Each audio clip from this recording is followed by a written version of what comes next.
Good afternoon, everyone, and welcome to our third working group for the Discretionary Initiative Prioritization for the Annual Policy Initiatives Roadmap Process for 2024. My name is Brenda Corona. On behalf of the Stakeholder Affairs Group, we welcome you to this working group session. Today, we anticipate to use most of the time. We do have a lot of presentations, and we'll appreciate everyone's patience throughout this call. As a reminder, this call is being recorded for informational and community purposes only. Any related transcription should not be reprinted without the ISO's permission. As well, we are going to be going through a little bit of housekeeping reminders. A few items have changed from the WebEx. So we do encourage comments throughout the presentation. We do have different subject matter experts and organizations that will be speaking up during the call. So if you do submit questions through the chat, be mindful that other organizations are looking at those questions. So if you do want to send a private message to a specific speaker, send it to our host or myself, and I'll route those directly to the panelists. As well, we have our event producer, Tegan, and halfway we'll be switching with another event producer, but I'll be monitoring the event producer and everything that comes with technical here in this meeting.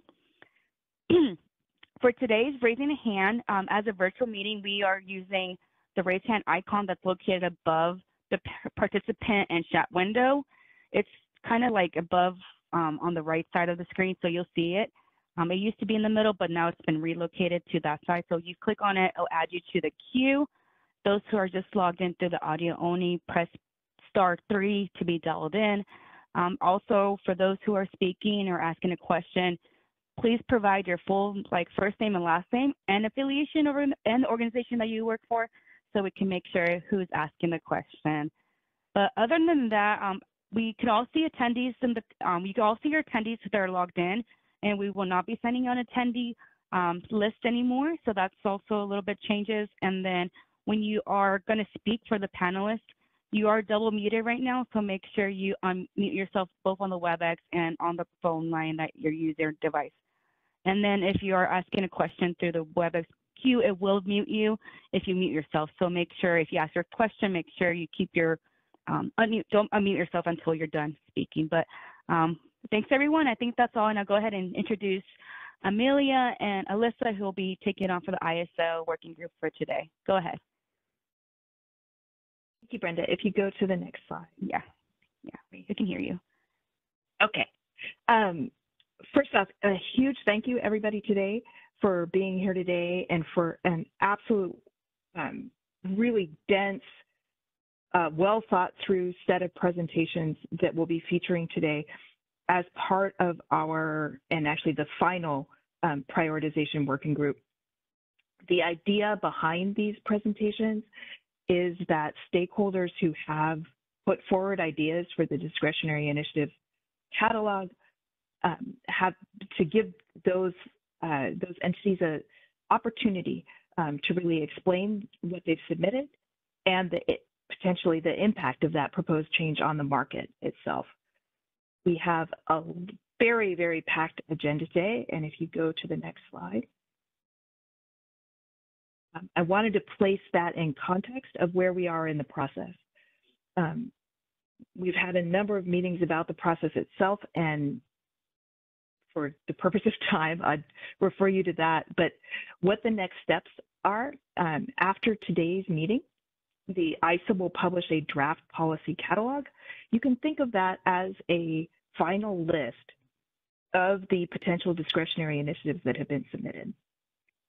We will hold a meeting in early June that goes through the process for prioritizing each of these initiatives that have been submitted and what that looks like. And then we'll open a window for you to submit your comments. And once we take those in and summarize them, that becomes the final ranked set of discretionary initiatives that feeds into the ISO's own implementation process. So that's where we are. If you go to the next slide. We have a number of presentations today. They really cover a lot of issues with resource adequacy, storage, emerging technology, number of CPUC concerns, and CAISO BA reliability and ancillary services. A tremendous thank you to all the presenters.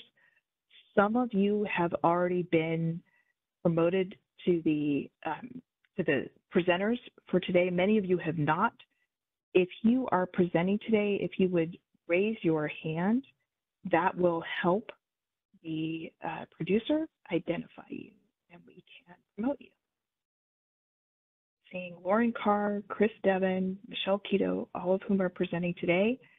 And our first presentation today is from GridStore. So I will ask the representative from GridStore. Hi, this is Jason Berwin. Can you hear me? I can hear you. Fantastic. Thank you, Amelia. Also, my colleague Zishang Zhao is on and will co-present with me if you can promote him as well.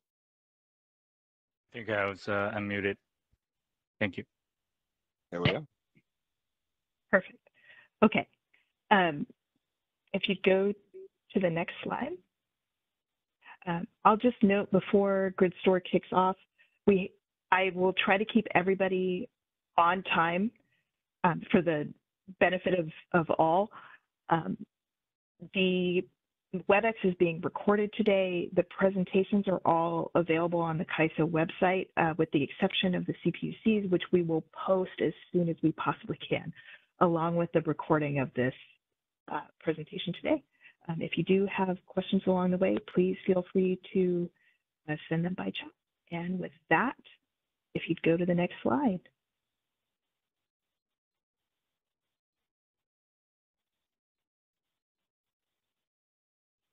Great. Let's start with GridStore. Thank you very much. Thank you, Amelia. Hello, everyone. My name is Jason Berwin, and my colleague Zishang Zhao from GridStore. We are a battery storage developer and independent power producer operating in the California ISO footprint. We're pleased to bring to you today this market enhancement proposal to enable non-generating resources to participate in the interstate trade, or IST. As a preface, I would like to claim that this will be probably amongst the simplest market enhancements that has been proposed to Cal ISO. I think the cost will be exceedingly low. The potential for benefits to the system will be remarkably high relative to that minimal effort. And we hope that the minimal resources needed to implement this will be a good reason, and the benefits that it can provide will be a good reason to prioritize this change. I will now hand off to my colleague Z. Next slide, please.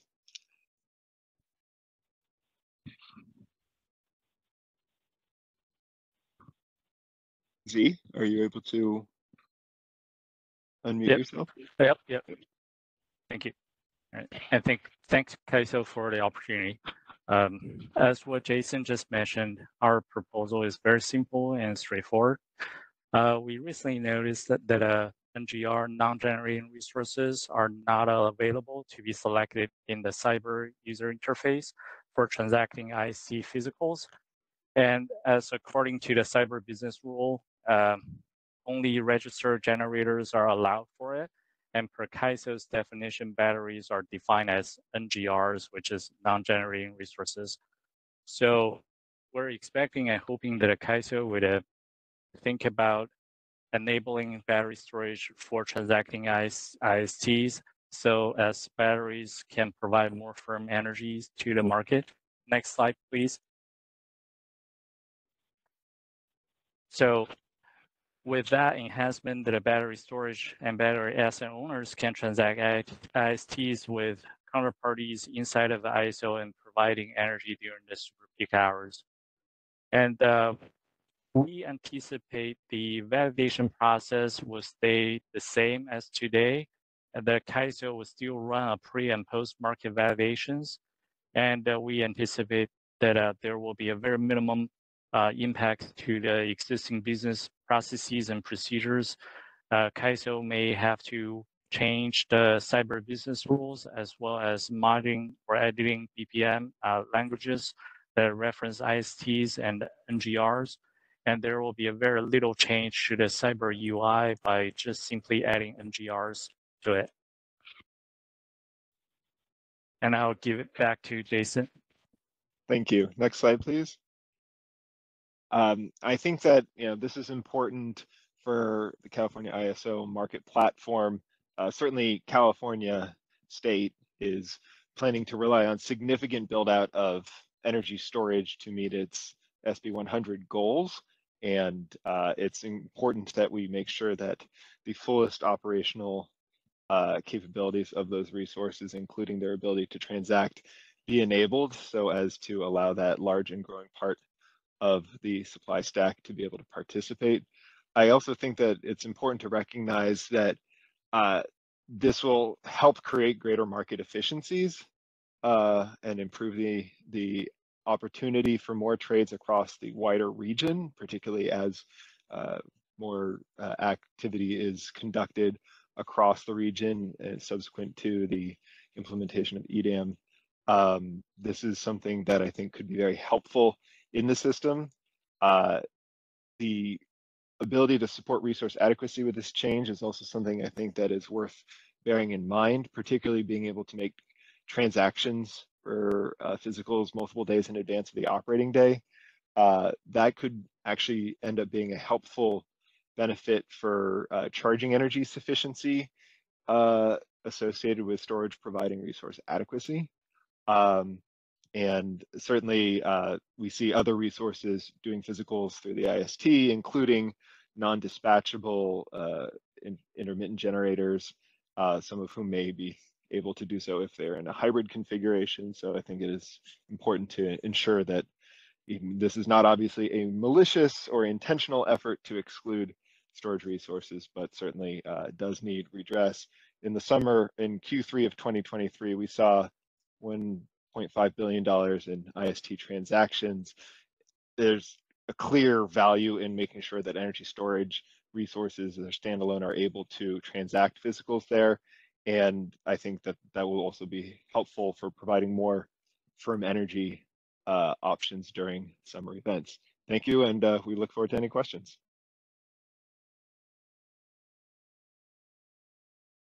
If there are questions from anyone in attendance, just raise your hand in the WebEx, or I need to make sure I get this right. Press, I believe, *3 if you're on the phone only line.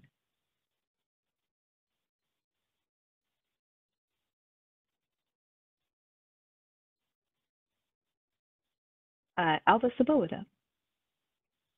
Oh, Alva Sabota, PG&E. One question on this: is there, and I don't actually know what the rules are now for non-participating loads, but would you be treating the charging side any different from the discharge side in this formulation? Hey, this is Z.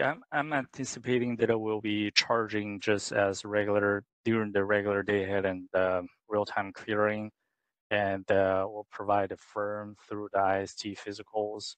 And then during the validation, the CAISO, if there is a technical capabilities, and then could include that they had charging schedules as part of the pre-market or post-market validation. Okay, I'm just, that was the one thing that I wasn't sure was possible with ISTs today, but it may even be possible now. So thank you. Yep.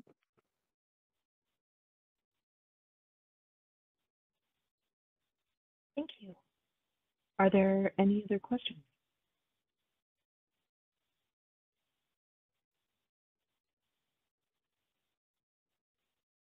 Okay. Seeing none, thank you so much for making this presentation today. And if we could move on to the next slide. The next presentation is from the joint LSEs, but will be presented by Lauren Carr. Lauren, take it away. Thanks, Amelia. Can we go to the next slide, please? Thanks. So I'll be presenting CalCCA's proposal that we submitted jointly with the 6 cities and Shell on a MIC enhancements catalog item. Next slide, please. So MIC, for those of you that aren't familiar with it, is an annual calculation that the CAISO performs to determine a quantity of out-of-state resources in megawatts that can be simultaneously deliverable to CAISO load. And each year after the CAISO does its calculation, it allocates the MIC out to load-serving entities who must use MIC when they show out-of-state resources for resource adequacy. LSCs in California depend on out-of-state resources to meet their RA requirements. As you can see in the table on the right-hand side, we took a look at data that the CAISO provided regarding RA showings from 2019 to 2023. And we found that in the September months from 2020 to 2023, the RA requirement required more capacity than was on the NQC list, which means imports are required for all LSCs to ensure that they meet their RA obligations and provide sufficient RA to reliably operate the CAISO grid. We anticipate that this trend will continue in future years. The CPUC's preferred system plan, which is a portfolio developed by the CPUC with input from LSC integrated resource plans, includes over 7 gigawatts of out-of-state wind by 2035. And that out-of-state wind will require MIC to count for resource adequacy and therefore any associated IRP obligations, such that those resources can be delivered to CAISO load. MIC can be allocated on a multi-year basis, but as I'll talk about later, it can only be locked in for LSCs to use multiple years forward, basically the year before the resource meets its commercial operating date. And that provides that creates uncertainty for LSCs looking to contract long-term with new resources with online dates multiple years into the future. So that's the background. On the next slide, I'll start to get into a couple of the challenges that we identified that we're looking to resolve through a MIC enhancements initiative. The first is the overall availability of MIC. So is MIC available to LSCs who need it based on the import RA that they have in their portfolio or want to contract with? Depending on the intertie, there may be at least 2 sources of challenges with MIC availability. The first would be there's just not enough MIC on popular interties to meet LSC demand. There may also be unused MIC on certain interties, either because the trading mechanism is bilateral, it may be too cumbersome, or it, for some other reason, doesn't result in the ability to trade between LSCs. Some LSCs may have MIC allocated to them, but then they don't make it available, or it may just be the fact that the MIC is at a location that LSCs don't need based on where they're importing their RA from. And I hope to be able to provide some data that looks at these sources of MIC availability challenges in order to determine the causes. But I did run into some data errors on OASIS that the CAISO is already aware of and looking to resolve. But in general, we would want to look at the MIC allocated by intertie, MIC shown by intertie, the MIC available to trade, and what was actually traded in order to determine the source of MIC availability challenges and use that data to drive potential solutions that we would explore in this initiative. Next slide. Challenge number 2 I got to a little bit earlier on when describing the background, but it's the risks to long-term contracting with out-of-state resources. So again, RA contracts must be active in the next RA year, so the resource must have reached COD in order for LSEs to lock in MIC for multiple years forward. LSEs therefore can't secure MIC to support PPAs with online dates multiple years into the future, which creates immediate risks for both CPUC jurisdictional LSEs and non-CPUC jurisdictional LSEs that have either procurement requirements or long-term resource plans that include out-of-state resources. And this uncertainty, we've heard from members, is already creating a barrier for LSEs that they need to address in order to move forward with PPAs for some out-of-state projects. Next slide. So my last slide here talks about our recommendations. And I see that the bottom part kind of got cut off a little bit. So sorry about that, but I'll walk through it here. The idea would be to create a new initiative exploring the MIC calculation and allocation methodology. We think this fits nicely as a follow-on to the generator deliverability initiative that the CAISO just finished, which explored ways to increase deliverability of internal generation while balancing reliability and cost containment considerations. This would do a similar evaluation of external generation to see how the deliverability of external generation could be increased or allocated in a more effective manner. So based on the challenges that we've been seeing, we've come up with a couple of types of proposals that we think could be considered in this initiative, dependent on what the data tells us. The first would be to develop a process to allocate MIC on a multi-year forward basis to accommodate LSEs with long-term contracts, as opposed to only those that have a contract that's a year prior to COD.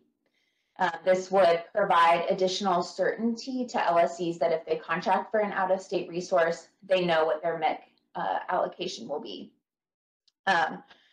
To retain MIC for long-term, contracts could be shown by LSEs to demonstrate that they're planning on using the MIC in the future. And then if that contract for some reason doesn't go through or expires, then the MIC would go back into the pool to be reallocated. So there's an assurance that MIC that's allocated long-term is actually used. And if it's not, then it goes back to LSEs that could use it. Another proposal that we've considered is kind of that availability question, more so than the risk to long-term contracting. And that would be a mechanism to make unused MIC better available to LSEs through a advanced showing process. This would avoid the use of the bilateral trading option, which may be too cumbersome for LSEs to make it effective. Basically, if an LSE doesn't show import RA contracts for a particular month in advance of T-45, then the unused MIC would automatically be reallocated to LSEs that can show import RA contracts requiring that MIC.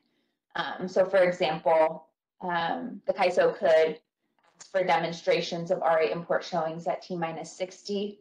And then following those showings, if there's unused MIC, the CAISO could reallocate it to LSEs that demonstrate a need for that MIC through their contracts prior to the T-45 showing. So that's my recommendation for the CAISO to create a new initiative exploring the MIC calculation and allocation in order to increase the deliverability of internal generation and make sure that MIC that's available is used by the LSEs that need it.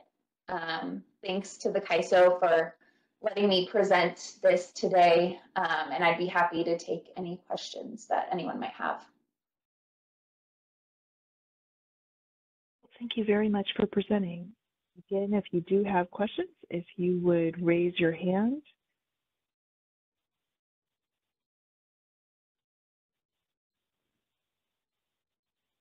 Okay, looks like I'm not seeing any Is that correct? Any? That's about 20 minutes ahead of schedule. So, thanks. Chris Devon. Since no one's going to ask anything, I'll just chime in and mention, I worked a little bit on some of this mix stuff previously when I was at CAISO. So one of the issues around the, lack of showing it in advance of the month is that people need it for substitution purposes. So I think that would just be something to talk through during this, this discussion. And MIC is certainly a very important issue. Particularly to the LSCs, obviously, and out-of-state suppliers. So Terrigen doesn't have a huge interest in this issue ourselves, but just from my past experience, I know that was a big challenge because it really can't be looked at in its own without thinking about some of those other interactions with the incentives to hold back resources for substitution purposes. I think that's one of the main reasons why we hear concerns about LSCs, either hoarding MIC or not using it, or however people want to describe that. But essentially, the inefficient utilization of it. So just something to think about for this item.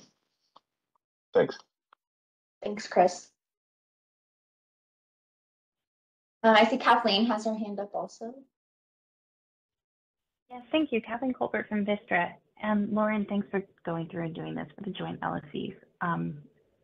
I think Vistra's in a similar position to Chris, where we understand how important MIC is, but it's not a direct high priority or urgent priority for our company. So I'm trying to put into context, since I'm farther away from this, what would be helpful for me to hear from you is how urgent is this problem in your mind? Is it something that there will be some kind of adverse impact to you if it's not corrected, let's say in 2025? Or is it something that if it's fixed, or if you get this relief by 2026, you think that is a reasonable time frame? Can you help me with that context? Yeah, so I think as soon as possible, addressing this issue would be important. No, from our members, a lot of them are working on contracting with out-of-state resources currently to meet procurement obligations, and they're already running into issues where they're uncertain about the amount of MIC that they'll have, and also they don't have MIC allocated to them at those really important intertie points sufficient to support new resources coming in. So I think based on the magnitude of out-of-state resources that we're planning for and procurement actions that are already being taken to secure those out-of-state resources, I would say this is an important issue to address as soon as we can. And can you remind me what year those out-of-state are they? They're being built now, right? The transmission is being built, and so is the resources. So that would also be helpful. What year are you thinking are viable CODs for those? Thanks. Yeah, I don't have that information offhand, but no worries. We can find easily for you. Yeah, that would be great. And maybe just a plug for the CAISO. As I listen to all these things, I'm starting to think about just the years that something might make the most sense, and what's urgent for this year versus next year. And so maybe there's a way in the polls that you issue to kind of create space for that kind of input. I think that would be useful. Thank you so much, Lauren. Thanks, Kathleen. I think Alva is next. Yeah, I'm sorry, I'm fairly ignorant on this, but I just wanted to ask: does EDAM change this at all if you're doing if you're contracting with an EDAM participant, or does the same requirement overlay even a contract with another BAA? My understanding is that it would still require MIC to be shown as RA. If that's not correct, maybe someone from the CAISO can correct me, but that's my understanding. Okay, thanks.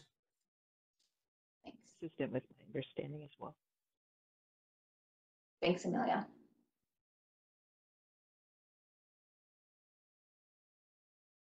To Kathleen's point, we did ask with each of these initiatives, and the joint LSE group definitely did express the urgency with which they needed action on whatever item they were submitting. So that is part of the submission process, but we will try to set it up so that we can take that feedback from other stakeholders as well. So thanks for that. Thank you. No other hands. If we go to the next slide. The next presentation is from PG&E, and I believe this is Todd Ryan.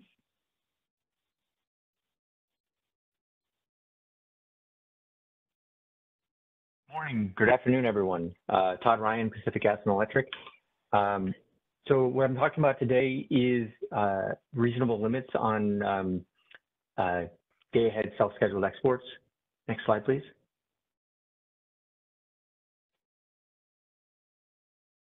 One more, please. So had the graphics team up late working on these, but hopefully it's clear that from the depiction that within EDAM, we implemented a net export constraint.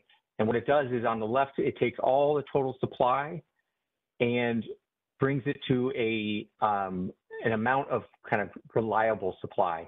So there's a confidence factor applied to non-eligible RSE eligible supply. You get all the RSE eligible supply accounts, and then a reliability margin added on top. And that is kind of considered how much we need. From that supply, the constraint only allows transfers between EDAM to occur for anything that's residual above that. So the native load need plus the reliability margin and the balance, the remainder is this available for transfers. And the key part for this part of the EDAM policy is that it really allows greater participation by EDAM balancing areas while maintaining reliability, so that they always have this bit of reserve margin and they're not overcommitting themselves. So, you know, it's for unforeseeable needs, it ensures high reliability, and this supply can always be released in real time should there, you know, it truly be surplus and if there's a need for neighbors to use it. So, but next slide, please. CAISO is a little bit different than an average balancing area. What we have here is there's a kind of a loophole that exists that transfers to non-EDAM balancing areas from CAISO are allowed to be scheduled even on the supply that's kind of being withheld through reliability margin. So any residual supply that might exist will be or could be scheduled for non-EDAM transfers. And what that means is that two things. One, the reliability margin disappears. It can or could disappear. It could be kind of used for exports that frankly can't be cut unless even a low priority export can't be cut for till around EEA2. And second, it creates a portion of supply that's only offered to non-EDAM members. So I think this loophole really affects the CAISO balancing area reliability and creates some inequity that needs to be addressed.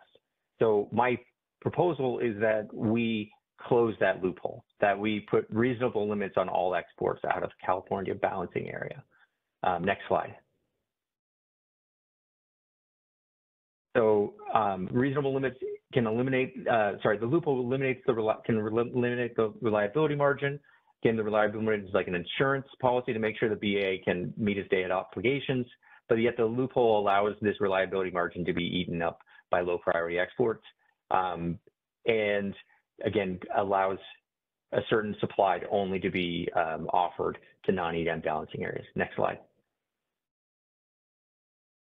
A simple, this is just illustrative.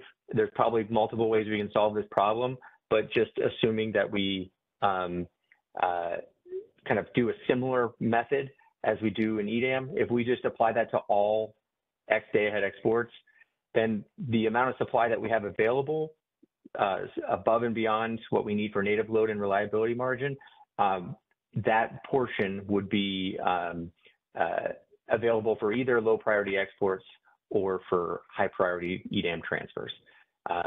So it would probably help, it would improve BAA reliability for the CAISO BAA. It would eliminate this kind of inequity in what supply is being offered to one market versus the other, and could also help with other issues like day-ahead load biasing by maintaining a reliability margin on which the operators could rely. So final slide.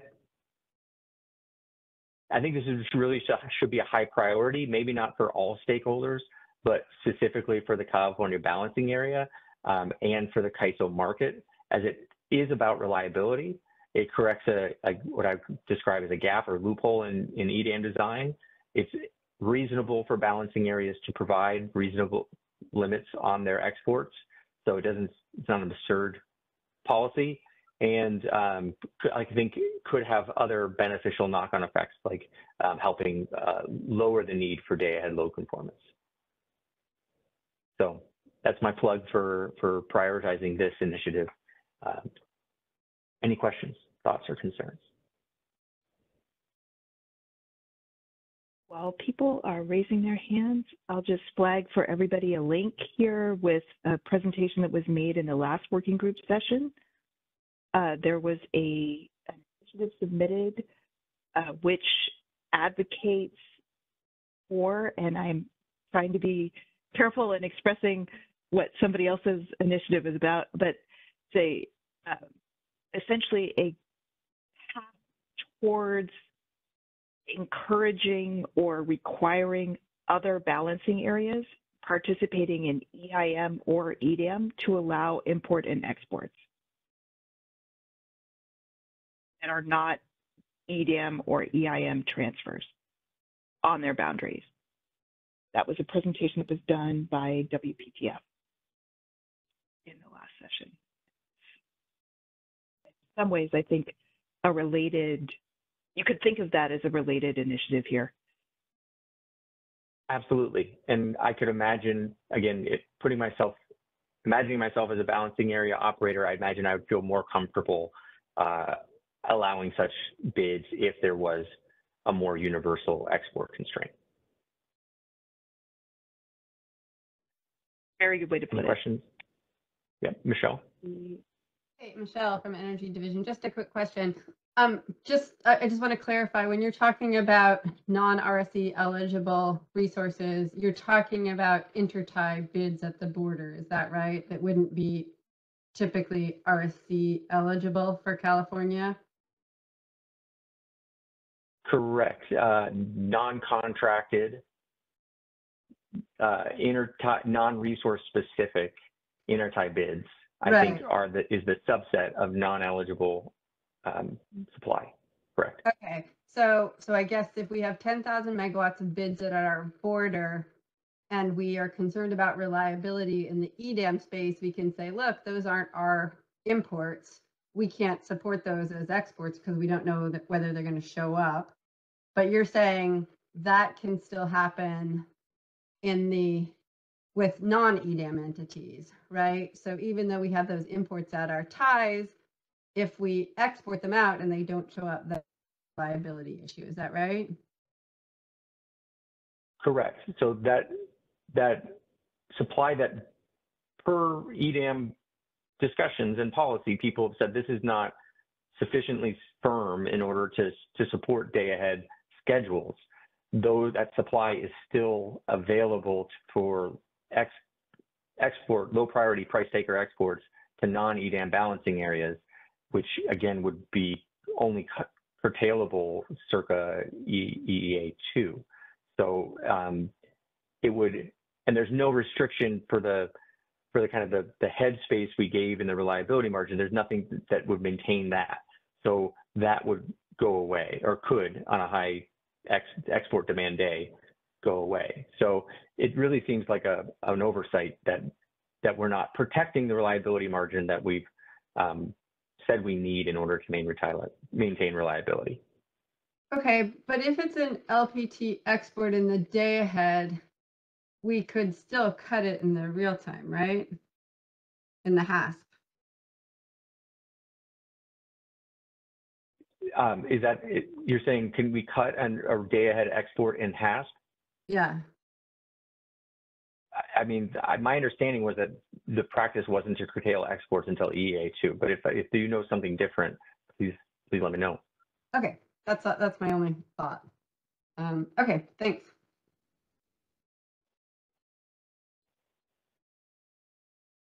Question from Alan Meck, if you could unmute.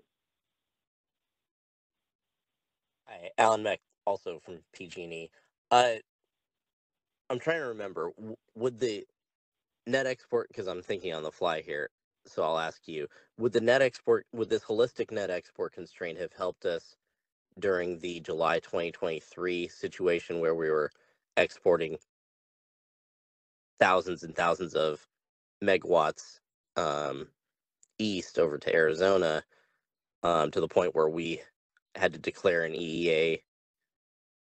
Was it a watch? I forget now.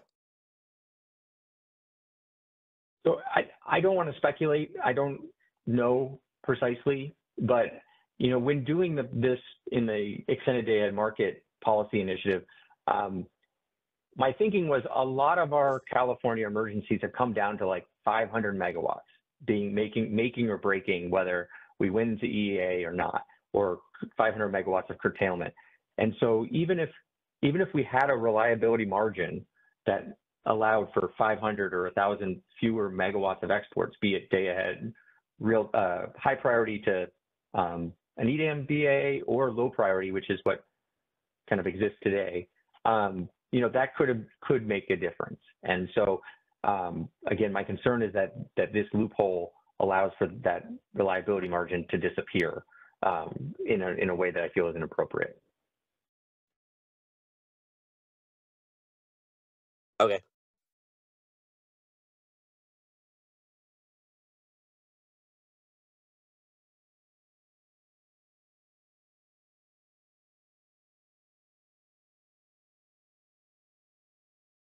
No other. Thank you, everyone. Thank you, Todd, for presenting this today. I appreciate it.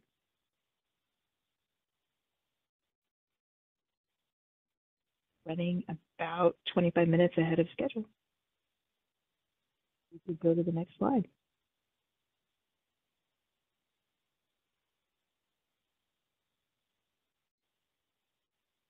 Next slide. The next presentation is from Southern California Edison on AS pay for performance accuracy calculations. Unfortunately, the subject matter expert from Southern California Edison was not available today, so I will present their initiative, but representative from Southern California Edison is available for questions. So please do stop and raise hands on the way, and if you do have questions about this proposal, somebody will be able to answer them. Go to the next slide. This proposal has to do with the ancillary services pay for performance accuracy calculations. SCE believes that there are issues with the methodology that the CAISO uses to evaluate, verify, and dispute the regulation pay for performance accuracy calculations. These issues have to do with the very small regulation up and down awards, less than 1 megawatt. These are measured for regulation accuracy. Measurements of such small quantities are meaningless in proving if a resource can provide accurate amounts of regulation awards, oftentimes resulting in AS decertification.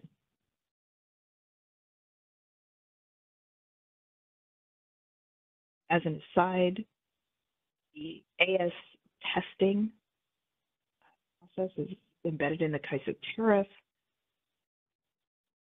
A resource that doesn't meet the AS requirements can, after an awarding period, be decertified and would then need to go through a process to become recertified. Furthermore, the market rule does not consider how gas-fired generation with spinning mass and inertia cannot respond to extremely short duration and small quantity regulation up and regulation down dispatches when on AGC. Requirement for providing regulation.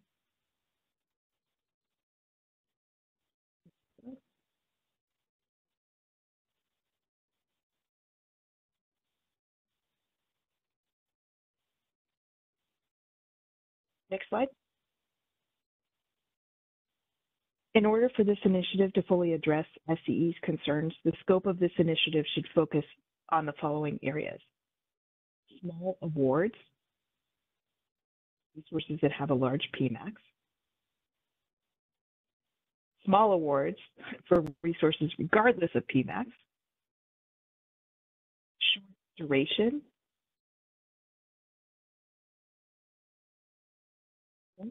I wish they mean seconds. Dispatches, set point deltas per 15-minute interval.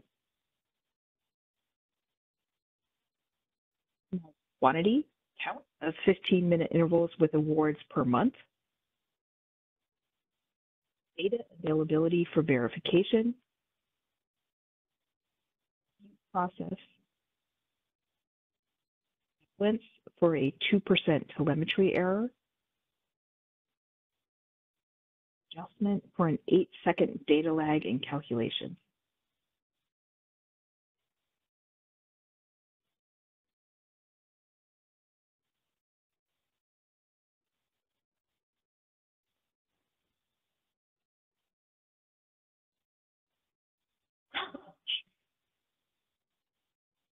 Next slide, please.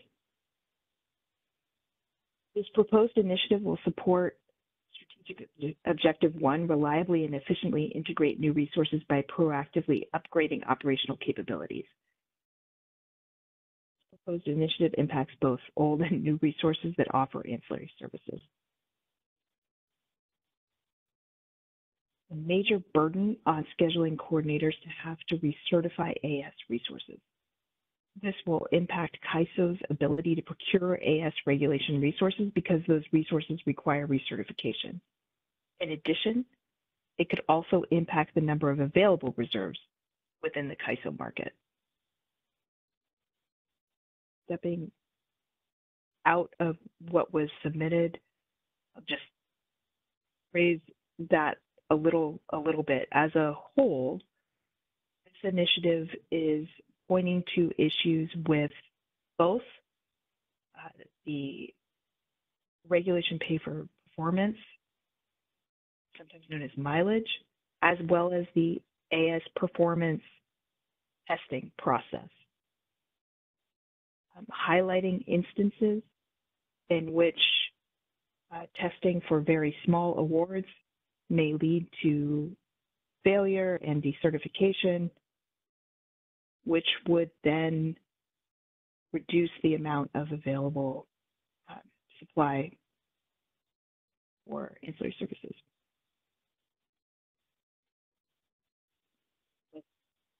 I will ask if there are any questions, and particularly John Dieppe, if there's anything you would like to add from CE.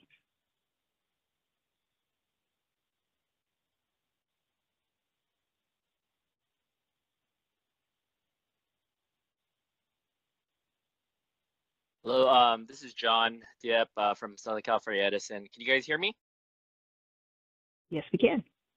Yeah, so I just want to kind of add a little bit more context to the proposal, and I actually have Rhett Nichols, who is the subject matter expert, but kind of in a high level perspective that I want to give to the community here is we're often seeing that our ancillary services are getting decertified given the fact that the market engine, the CAISO market engine, is actually oftentimes awarding resources with very small regulation awards, like sometimes 1 megawatts to even a fraction of a megawatt. So we feel that this is not a really viable way to see whether or not a resource is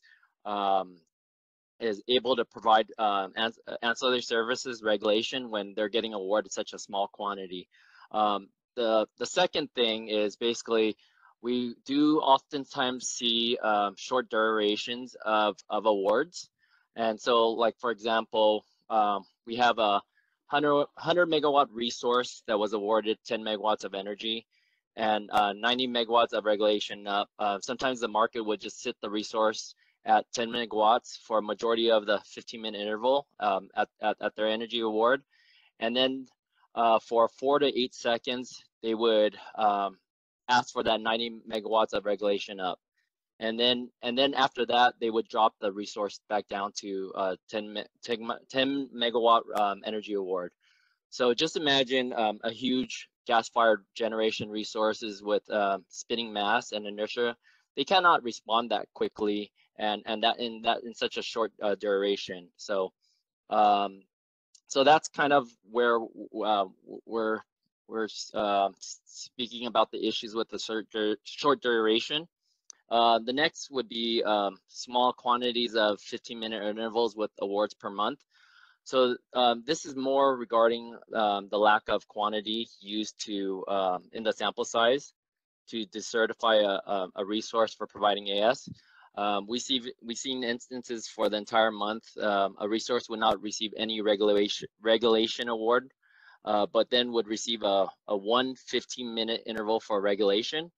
And so during this time, it's basically an analogy would be like a 100 question exam. Instead of having a 100 question exam, you have only one question for that exam, and if you get it wrong, then you fail, right? So we feel that just the small quantity of regulation awards to determine if a resource can provide regulation up is not a true test. And so, and you know, the remaining 4 bullet points: the data availability for verification, dispute processes, allowance for 2% telemetry area, and adjustments for 8-second data lag. We see that during the dispute process, whenever our units get decertified, we ask the CAISO for more data, and sometimes CAISO provides us with inadequate data. The CAISO doesn't provide what data they're utilizing for the certification. Sometimes the data comes back with 0 or null values, and so so kind of that's the basis of what we would hope for in this new initiative is for the stakeholder community to really look at all the different issues that they might have, and kind of discuss what fixes are needed. So that's all I have. I'm not sure if my colleague Rhett has any additional information to add, but thank you. I'll open it up to Rhett if you'd like to raise your hand and add anything first. And thank you for that context. I see Rhett Nickel, if you could unmute. Thank you. Good afternoon. I appreciate the time you're giving us for this. So yeah, I think the point is just that I think John stated it well. Let me just maybe emphasize that our concern is that we see units over the past months and years, we've seen units go into warning status and decertification potentially because of failure to meet the accuracy calculation and the paid for performance. And there's a number of reasons, number of things in the data that cause that. It's usually cases where the resource can actually provide regulation very, very well, but because of oddities in data and the way the calculation is done, we see the resources get put into warning status. So Had a number of conversations with ISO personnel about this, and usually the response is this can't be fixed until without a stakeholder process. So that's why we bring it here to this community. John listed off the multitude of reasons why a resource could be put into warning status for a reason, let's say, that's less than desirable or less than meaningful. And so we're happy to take any questions, and curious to see if other folks are also seeing the same phenomenon. Thank you. Thank you for that. I'll share a note I got in the chat that there are some existing measures in place to ensure that there's a sufficient, essentially a sufficient sample to do the test, so that there is a minimum number of intervals in the months. Yep. So that was one of the, I guess, one of the changes we were able to get through the BPM process, but that is only on those changes. The number of intervals required only come into play when you're in warning status. It doesn't change. It doesn't prevent you from getting put into warning status. You can get put into warning status with just one 15-minute interval in the entire month, having this data oddity. So the part about having the 15 intervals only applies to once you're already put into warning status and down that path. So these changes would prevent you from prevent a resource from even getting into that situation, right? The minimum 15 intervals that are now required once you're in warning status, it would make sense to also apply that to the evaluation as well. But we were told, but Edison was told that that can't happen without error change. Okay, I believe CAISO staff is confirming that right now, and I'll let you know if they're able to do that. And in the meantime, I will pass the mic to, not remembering who raised their hand first, so I'll start with Alva Saboda. Hi, thanks for bringing this issue up. PG&E has experienced these issues with the very small awards. I mean, there's different elements to this, and I think we're really sympathetic to the idea that certain kinds of awards should not really be considered in this metric. And I think we basically agree with you on that, and that there should be a process, stakeholder process that would eliminate some of those.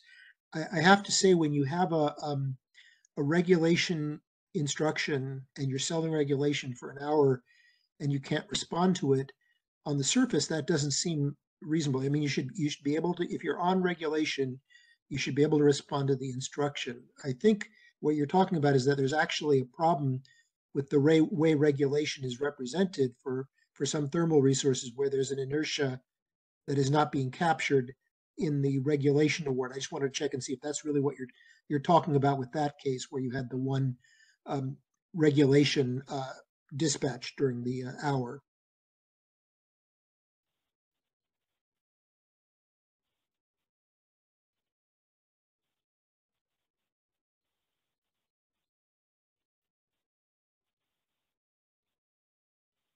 I think Red could answer that. This is Red.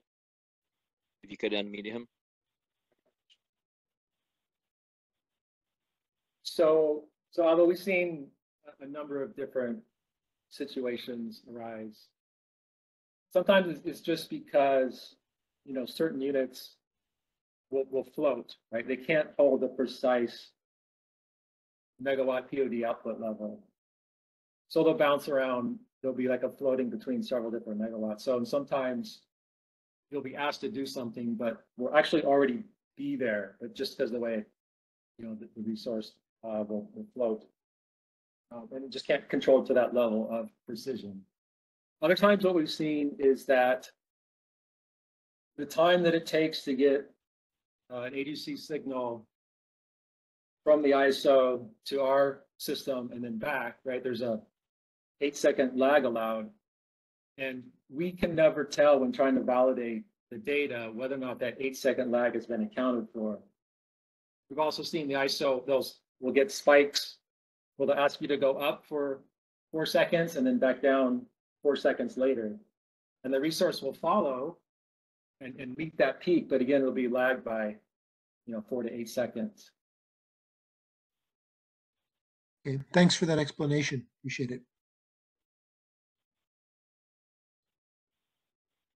Kathleen? Great, thanks. Kathleen Colbert from Vistra. But I'm mostly going to share just some feedback from so in looking at all of these items, like SCE, y'all had submitted this in the past and it's been in the catalog. So it's one of the ones that quite a bit of folks in the IPP and marketer sector looked at it. So just some sharing with you that we kept it in the IPP and marketer sector list because it was agreed that it can happen and it's not ideal to get de minimis or very small AGC instructions. But that I didn't really glean from those discussions that anyone felt that it was an urgent or a high priority issue, which is why I don't believe we prioritized it in our roundtable.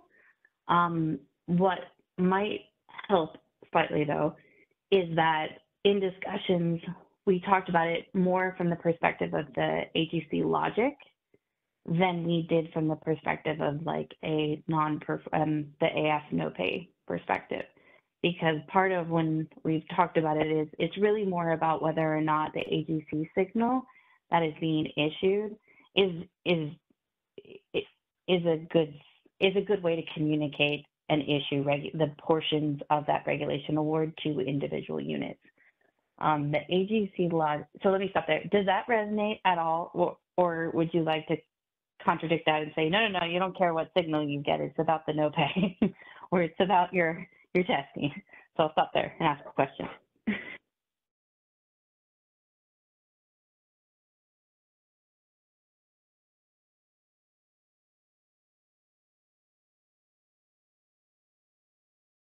John or Rhett?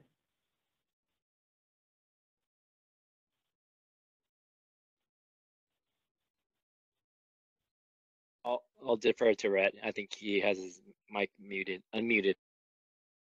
I'm sorry, I wasn't sure what the question was to me. Yeah, I can repeat it and I can say it differently. So the way that you're advertising this has to do with pay for performance. That is a different element of the tariff. That is a different element of policy to me and to others I've spoken to about this than the automatic generation control signals. What is actually being issued and received, how AGC is deciding what portion to issue. And I'm trying to make a distinction between, are you getting a 0.5 megawatt regulation award, or are you receiving a 0.5 megawatt AGC signal? And I'm trying to differentiate these two things. So that's my question. Sure. Yep. Both. And in both cases, it leads to getting a unit put into a warning status when it's 0.01. Really, should that really be used to be certified unit? Does that really give the clear picture of whether or not this resource can provide regulation? Can this resource meet the 25% monthly threshold for accuracy to be able to provide regulation? Right. So we've seen both cases. Small awards, 0.01, 0.5, or the 15-minute interval for reg up as a capacity award.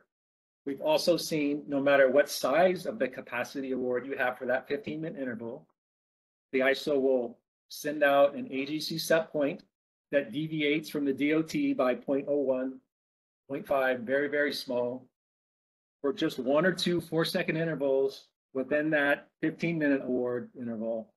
And the ISO will use that again to decertify a resource or put it on warning status. Both cases.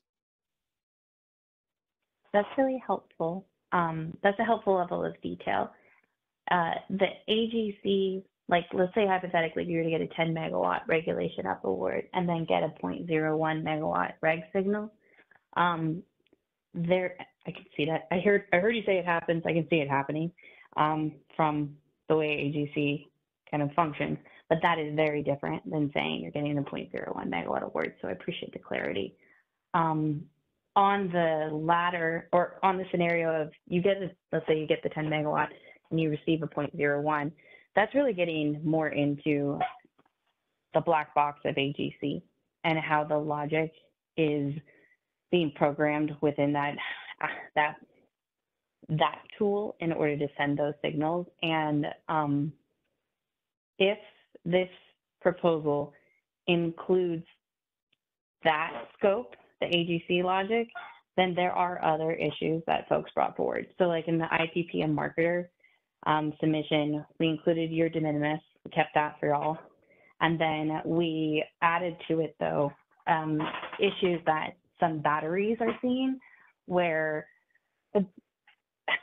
it appears, and it would be good to have data to support this theory, but it appears that AGC is also preferencing faster ramping or resources over other resources within that logic and sending a larger share of that regulation signal to the faster ramping resources rather than kind of spreading it out more fairly across all of the resources that receive an AGC award in that given interval.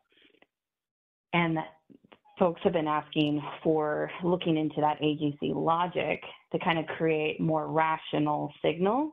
And I could see incorporating this scope into that assessment if that were to be taken up by the CAISO. Curious if you had any reactions. My reaction is that, so our proposal here did not contemplate that aspect, the black box, like what it decides to, what the ISO controller decides to send out for set points to its fleet that's providing regulation. We didn't contemplate that, but I hear what you're saying, and I have a positive reaction. I wouldn't mind combining the two if necessary. I think what you're going after would be very interesting to us as well. Thank you. There's one more issue we have seen as well with batteries, just to share it, which maybe if, and I'm making these plugs because if we can bundle more things into kind of a broader scope, as Amelia has been, encouraging us to think, and I think we can get more interest perhaps, as opposed to it being super targeted. But so another element that might be related is there's been some issues with incremental ancillary service awards in the real time on batteries, where the CAISO is issuing energy awards out of the 15-minute market instead of assessing no pays. So effectively what's happening is let's say battery on regulation up has an outage, but it was fully awarded regulation up to its Pmax in the day ahead. It has an outage. Let's say that derates it to 80% of its Pmax. Instead of charging no pay for that 20%, it's receiving an energy charge instruction to offset that. And that exposes batteries to a very different risk than contemplated from providing an ancillary service. And so that's something else that I think the storage community would be interested in having some evaluation of whether or not it would be a better market design to have it be a pay for performance approach as opposed to imposing energy risks on top of that AS award. Just to kind of keep lobbing on, so thank you.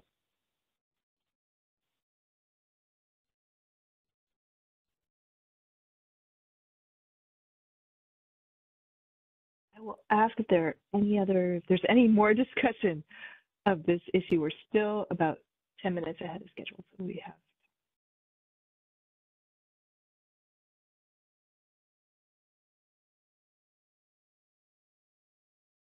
And I'll flag as well, I believe there is an additional presentation today that relates to real-time reoptimization of AS. So if you would keep your concerns about regulation awards front of mind for that presentation, I appreciate it.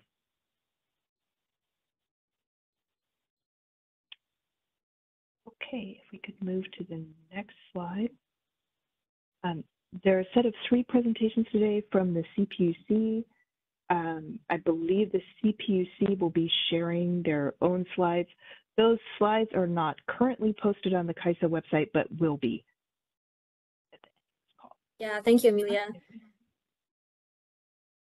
So I can share my slides if I can get access.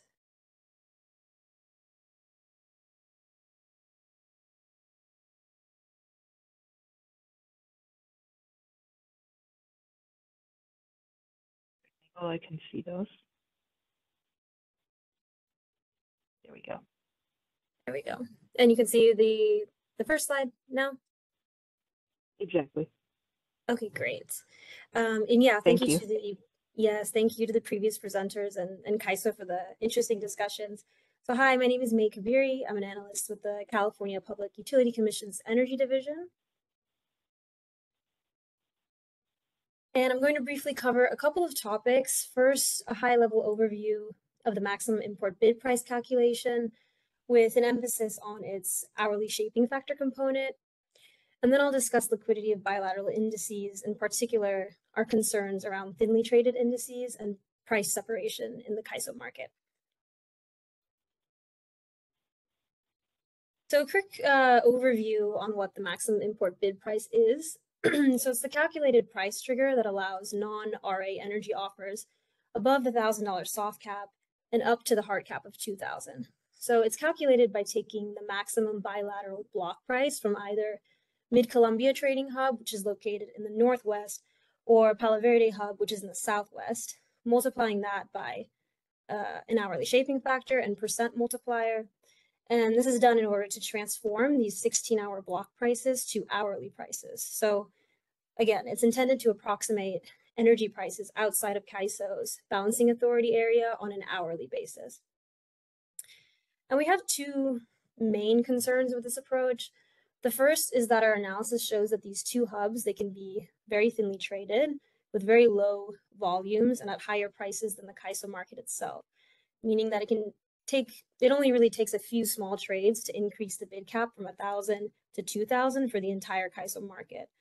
In addition to that, the energy division staff also has concerns around the methodology for calculating the shaping factor and whether it's consistent with Kaiso's tariff filing. So there's some differences between how Kaiso's tariff describes the hourly shaping factor calculation versus what's described in the business practice manual.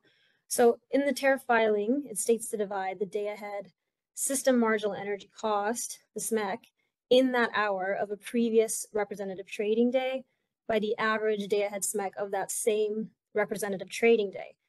Whereas in the business practice manual, it states to divide the hourly day-ahead SMEC of the previous day by the average SMEC from the last high price day.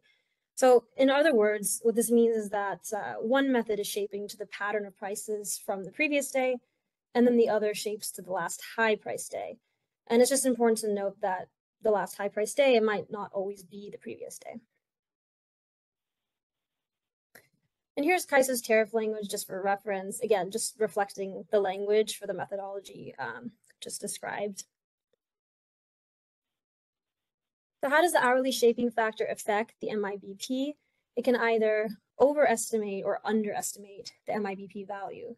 So in this example, it's overestimating. And just as a reminder, the purpose of the shaping factor is to translate the 16-hour block prices of the index into hourly prices. So it should average to 1 every day, but oftentimes it doesn't, and we can see an effect of that here. So in this example, which is pulled from the BPM, the shaping factor averages to around 2. And just looking at the total averages, we can see that the index price is $150.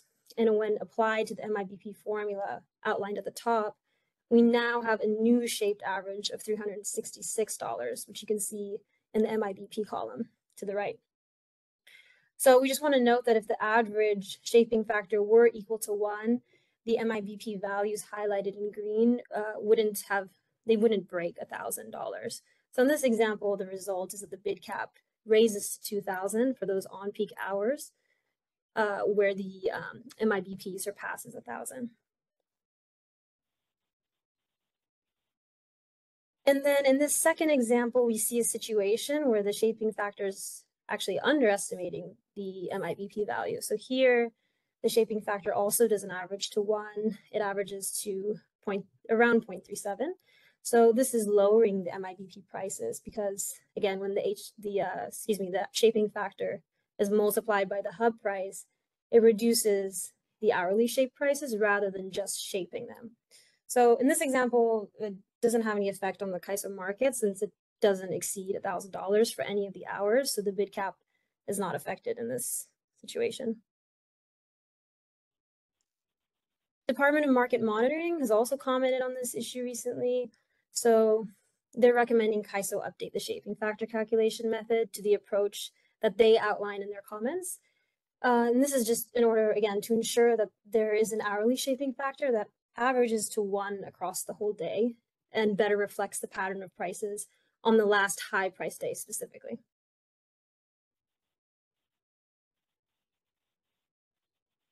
Summarizing the key takeaways, implications on a high level. So the hourly shaping factor should average to 1 on every day. And this value influences the calculation of the maximum import bid price. So any seemingly small discrepancy could potentially overestimate the MIBP value, resulting in more days where the bid cap is lifted, especially during stressed system conditions. And then on the other end, the current methodology could also potentially underestimate the MIBP value, so resulting in CAISO not raising the bid cap when it might be appropriate to do so.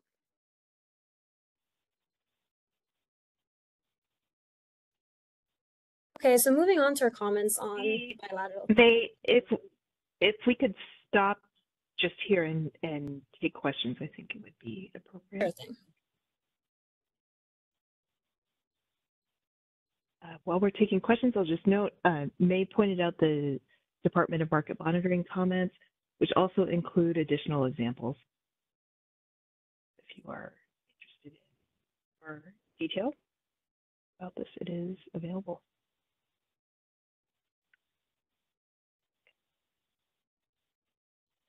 Seeing no questions.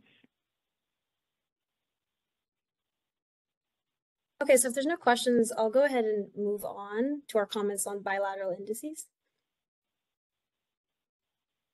During stress system conditions, the liquidity of bilateral indices can be extremely thin, meaning that there's either few transactions, few counterparties, and or megawatts traded.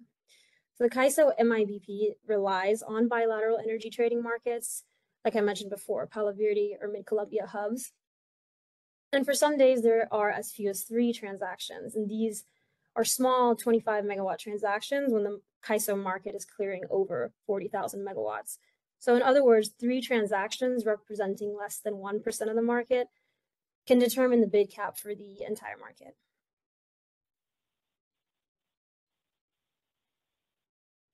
Here we're illustrating what we mean by a thinly traded index. So this is showing the number of transactions per day at the Palo Verde hub for the year 2022.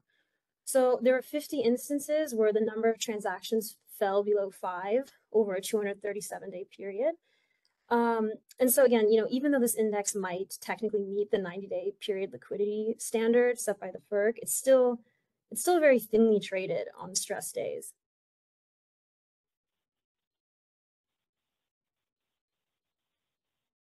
And then here we were looking for the 3 transactions that occurred on the Palo Verde index for September 6, 2022.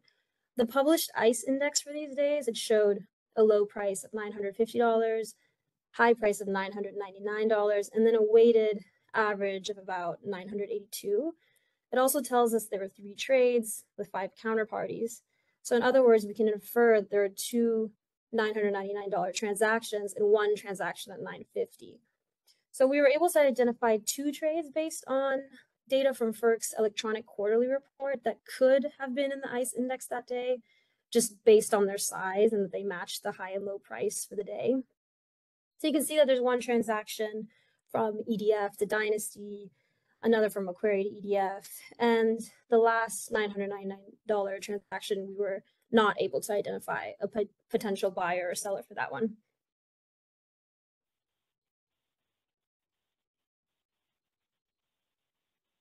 Another concern that we had around liquidity has to do with the ICE index that is used for the day ahead MIBP calculation. So just to elaborate on that, CAISO doesn't use the published ICE index for this calculation. They pool the available transactions at 9 a.m. before the trading day is complete. So there's likely to be fewer transactions that have been completed by 9 a.m. than what might have been completed by the end of the day.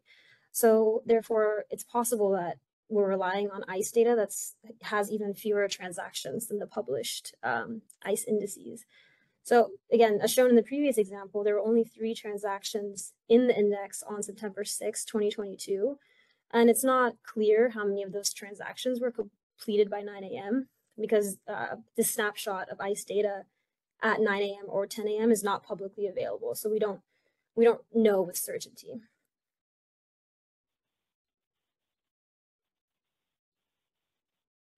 Okay, so here's an analysis from DMM and illustrating just how very little trade volume can affect the electric market prices at trading hubs. So we're looking back again at September 6, 2022. You can see that Palo Verde, which is the red line, it had the highest price on this day, showing price separation between the California hub and the rest of the market. And if you just look directly below the red bar, which again represents PV hub, it shows how thinly traded that index actually was. You can see that there's very little trade volume here.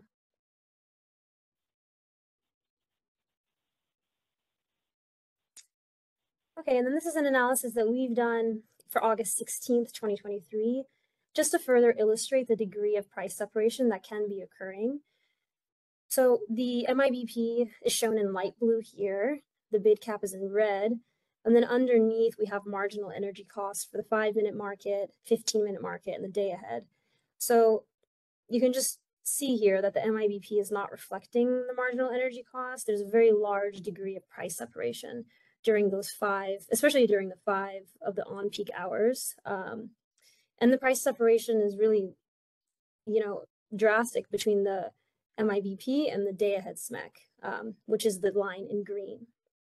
So on this day, the MIBP is triggering the bid cap at $2,000 for those hours, hour ending 17 to hour ending 22. And then just to add one other point as well. So if you look at the orange box, you can see how the on-peak bilateral hub price for Palo Verde is about 3 times the CAISO on-peak average, even though on that day, there were only 4 transactions that had occurred.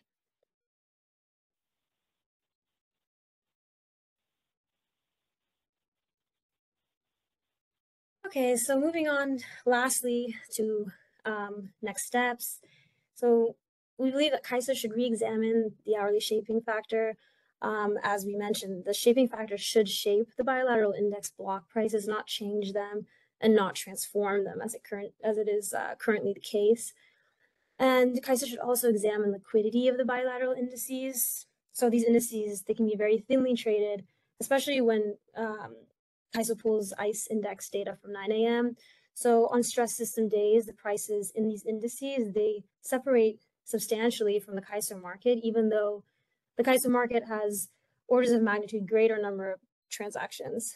So another kind of point on stress system days, it appears that there are few transactions, and in some cases, there are no transactions, potentially opening the door to exercise of market power. And notably for comments on this potential for market power manipulation in several instances throughout Order 831 regarding prices above the $1,000 soft cap.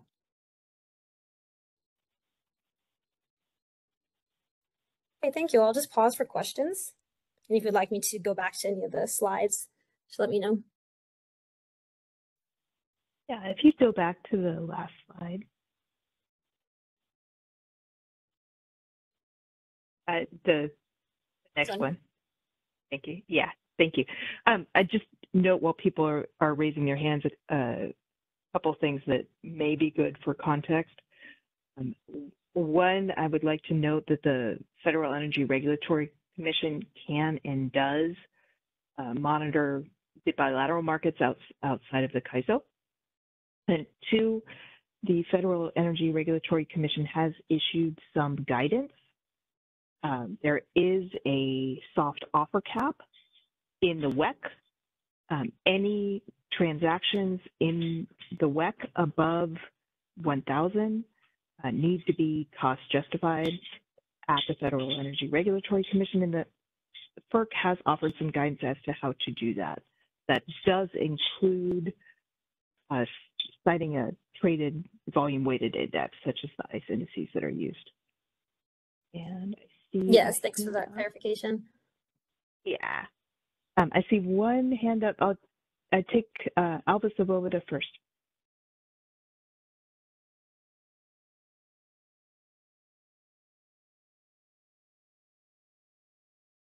Sorry, I forgot I could unmute. Alba, you can. Yeah. You have the power. I have the power.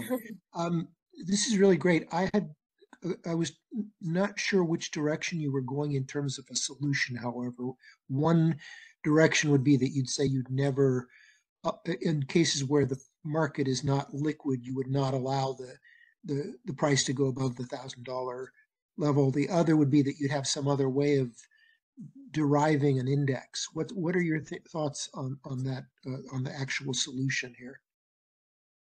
Well, as I think as Amelia mentioned, there is a cost justification process for bids above 1,000. So it's not necessarily that those indices are, technically illiquid. We're just showing that they can be very thinly traded. So we would like CAISO to just re-examine or just have a closer, evaluation of these indices, because again, like very few trades, they could be, drastically affecting the maximum import bid price and triggering the bid cap. So I'm not sure if the solution is not allowing, I'm sorry, I forget what you just mentioned as your solution. Well, but I'm not sure if they can. Yeah, it almost sounds like you're saying it's just a matter of monitoring rather than either changing the nature of the index or discarding the index. Yeah, Malva, this is Michelle. And I think the first step is to monitor and understand. But I would also note, for example, the bilateral indices are going to be used for the EDAM penalties. And it's not clear that they represent, well, anyway, we have some concerns about that. So for example, for the penalties, you could just use some adder on CAISO prices. You don't have to go to the bilateral indices for those penalty parameters. So that's one thing. The other thing is, unfortunately, well, actually, let me just say this. So right now, we have a West-wide soft offer cap, and that soft offer cap requires cost justification, but the cost justification can be to the bilateral indices themselves that have the transactions in them. So there's sort of a circularity there. If the bilateral indices had true cost verification, I think maybe we would feel a little bit more comfortable with them. But right now you can just point to your own transaction. So I think that there's a lot of things threaded in here that we think need to be looked at. Thanks very much, Michelle. Appreciate that. Sure.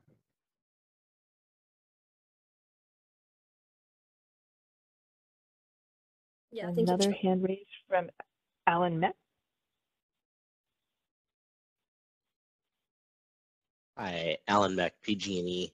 Can you go back? I think it was somewhere at the beginning of your slides where you were explaining the problem with the I'm forgetting the terminology, but the weighted average. Maybe hourly shaping factor?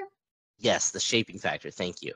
Can you explain exactly what's going on this slide? So the shaping factor is taking, I'm assuming the megawatts offered and multiplying by the price and then trying to do an hourly average across 16 hours.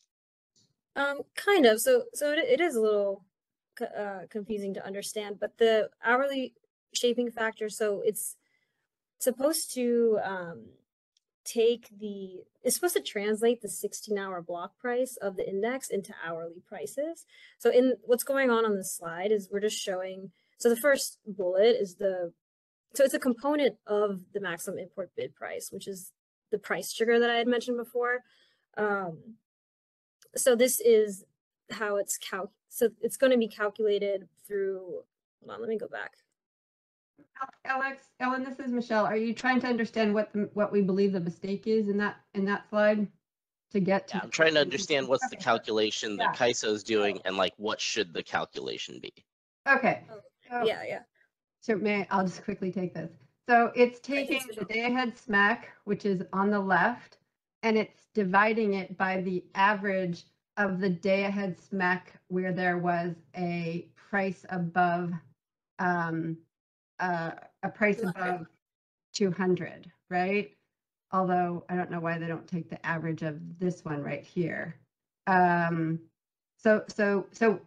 Yeah, I have to go back and see what the issue is here. But the problem is you're combining two different days. You're combining the price on one day with an average on another day.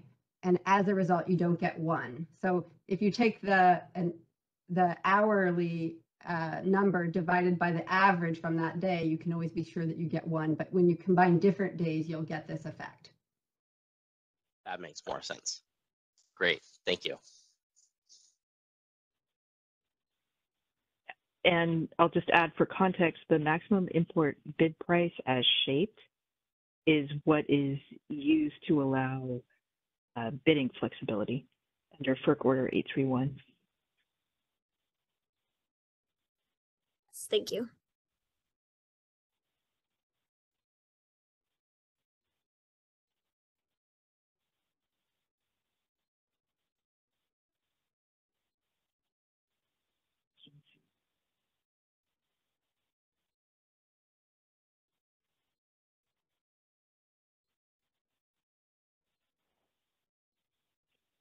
Add one more thing in framing on the liquidity is that the trading platforms themselves also do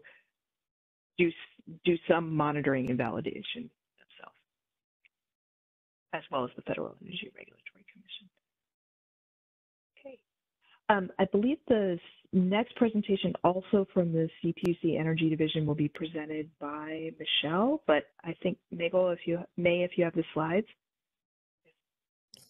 Let's see. Michelle, would you like me to share the slides? I'm happy to. Yeah, if you could share that would be great too. Just grab them real quick.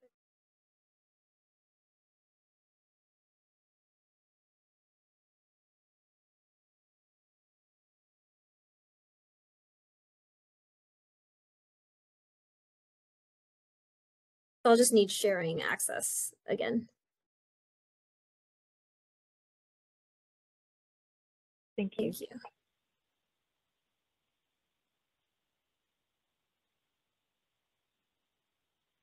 Everybody can see? Great. So I'm just going to talk briefly about the resource adequacy availability incentive mechanism. Next page.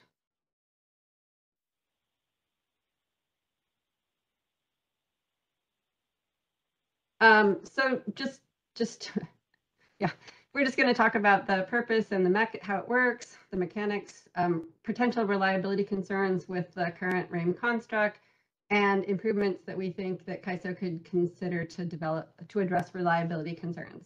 Next slide. As most of you know, the purpose of the Resource Adequacy Program is to ensure sufficient resources are available for CAISO to reliably serve load in the CAISO system. And the purpose of the Availability Incentive Mechanism, or RAIM, is to provide incentives or disincentives to ensure that these resources are available to the CAISO to meet those reliability needs. Next slide. So these incentive payments are provided for availability above 98.5%, and the non-availability charges are assessed for availability below 94.5%. These levels are set at 2% above and 2% below the 96.5% availability standard. The penalty that is embedded in here is set at $3.79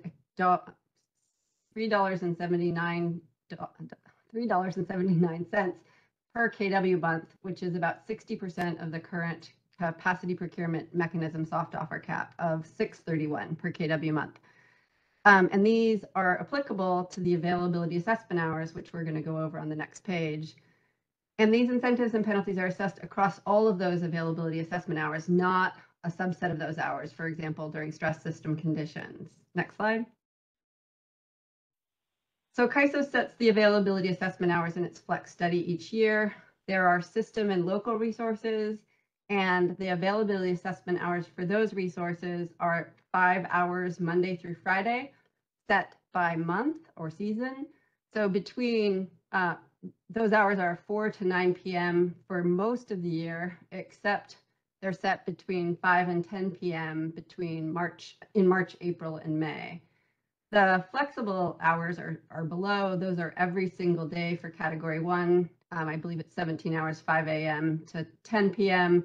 It's 5 hours for the flex category 2 all day. And then category 3 is another 5 hours, but only on non-holiday weekends. But we're going to focus mostly on system and resources. Next slide, please. So this is just a illustrative example of how the RAIN penalty calculation works. Assume you had a 100 megawatt resource that was not available on September 5th and 6th, which were two of the 3 EEA2 and EEA3 days. So the total number of hours in September that are non-holiday, non-weekend are 105 hours. You would be available 95 hours. That would be availability of 90.5%. And so you take the difference between the lower bound and your availability, which is 4%. You'd multiply that by the penalty amount, 379 for the 100 kW.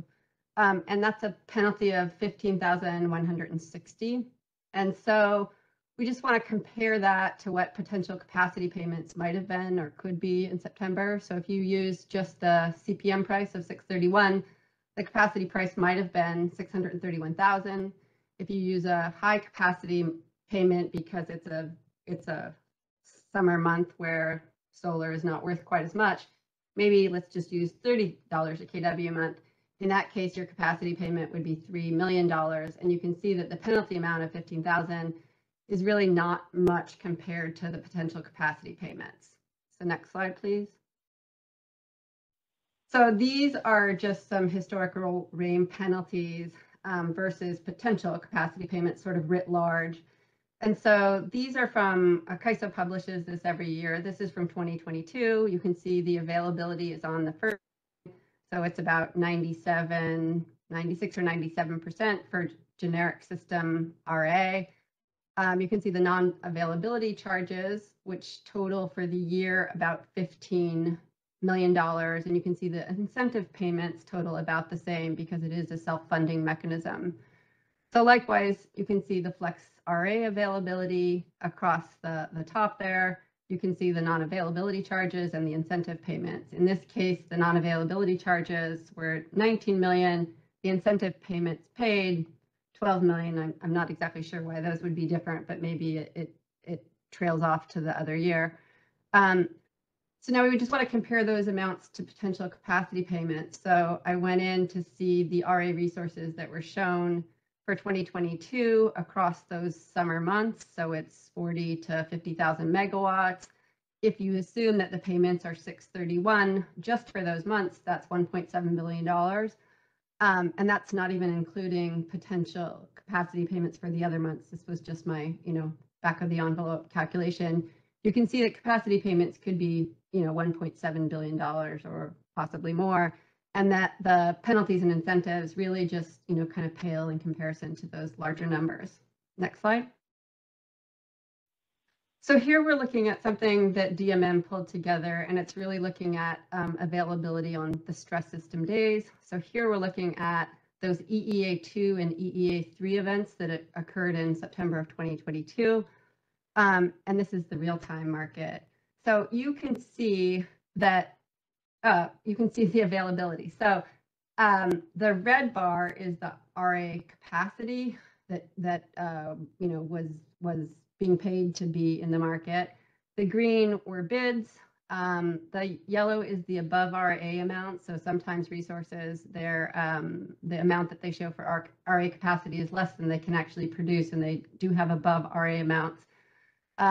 So you can see in this instance that that only 26,000 of the 28.5 or 28,500 megawatts of gas were available. And so that's really only an availability factor of 91.2% for the gas resources. during those stress system days. And that differs from the availability that was shown for the RAIN system on the previous slide, which showed like 96% for flex capacity or for system capacity and 95%. The difference being that the previous slide, we're looking at availability across the entire month, and here we're looking at the availability during stress system conditions. Next slide. So we have concerns and potential solutions. So our concern is that $379 per month does not provide sufficient incentives to ensure availability during stress systems. So potential solutions are to increase the RAIN penalty amount. So initially, some folks had argued that it should be closer to the CPM amount of $631. Another idea is to increase the penalty amount in the summer and decrease it in the winter so that you focus it on the months that we about for reliability purposes, and also for the months where there's loss of load events or loss of load concerns. Those would be likely July, August, and September. Another idea is to target the penalty incentives to those stress system days, similar to the data that CAISO was showing on the previous, or CAISO's DMM was showing on the previous days, EEA events or EEA watches or flex alerts. You could also consider just a standalone penalty mechanism without the incentive portion. So those are some ideas.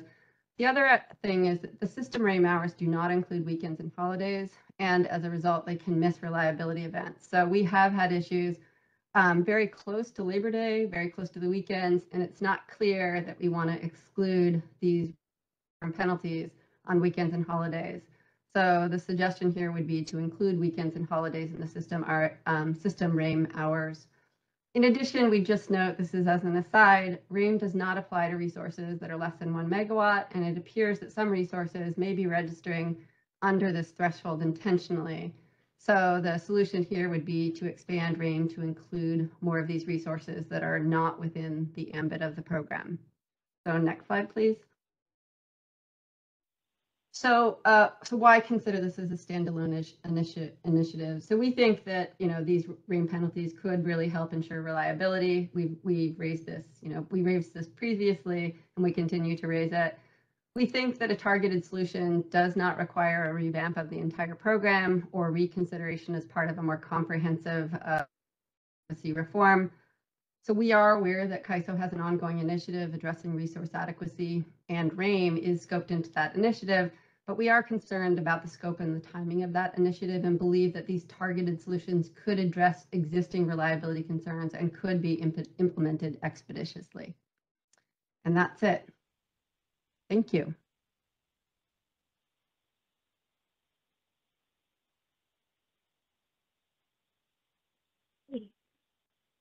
Just pause here and see if there are any questions.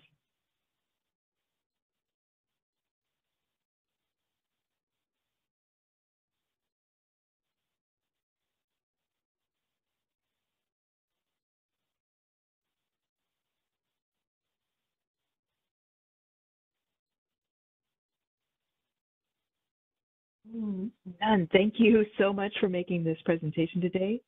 Appreciate it.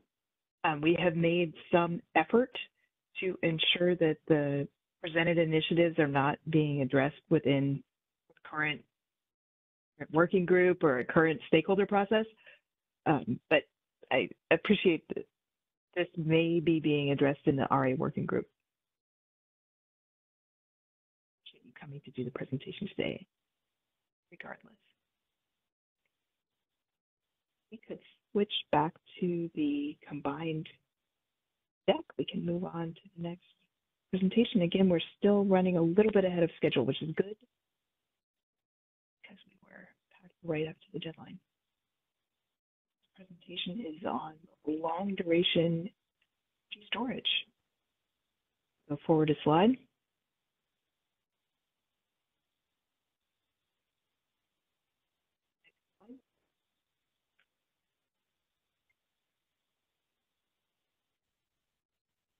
Really are well ahead of schedule. Next slide. Hi, Tegan or Jason, can you go ahead and move the slide? Or go ahead, thanks. So sorry, yes, next slide. Next slide. Okay.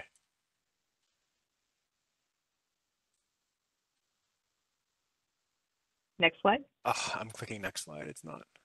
Yeah, sorry. There we go. Okay. Thank you. Good. Thanks to Amelia for allowing us to. So these are really, both of these are proposals for longer term initiatives than what's been presented so far. And we just basically would like to get these in front of the community to see whether these seem important to other stakeholders. They seem important to us because of the direction of the portfolio of the particularly of the CAISO over the next, say, 5 years. I don't think we expect either of these to be something that would be addressed until after EDEM is in place, and even when they do, become initiatives, I think they're likely to be at least sort of year-long types of efforts because they would require significant changes in the market systems.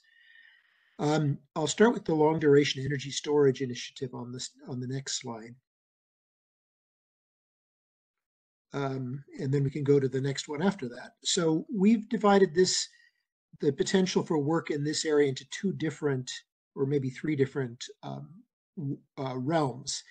The first is just making sure that there are market models available to long duration storage, which we're basically defining as batteries or other storage technologies that have more than 8 hours of potential storage in their storage capabilities. I sort of mentioned this idea in a previous presentation at the Regional Issues Forum, but I wanted to raise the possibility that some market modeling of long duration energy storage can build upon existing market models. And that's not to dismiss the idea that somebody may have a completely new model that they think is more appropriate, but just to point out, first of all, there's the existing hydro model, which has a daily energy limit. This is dispatchable hydro.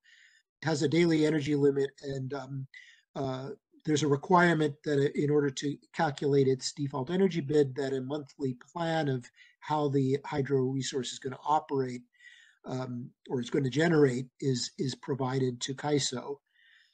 It seems possible to me that could be modified just by adding a charging capability and preserving the other 2 elements. So essentially the only thing that would change is that the daily energy limit essentially could be increased by charging if there were bids to charge.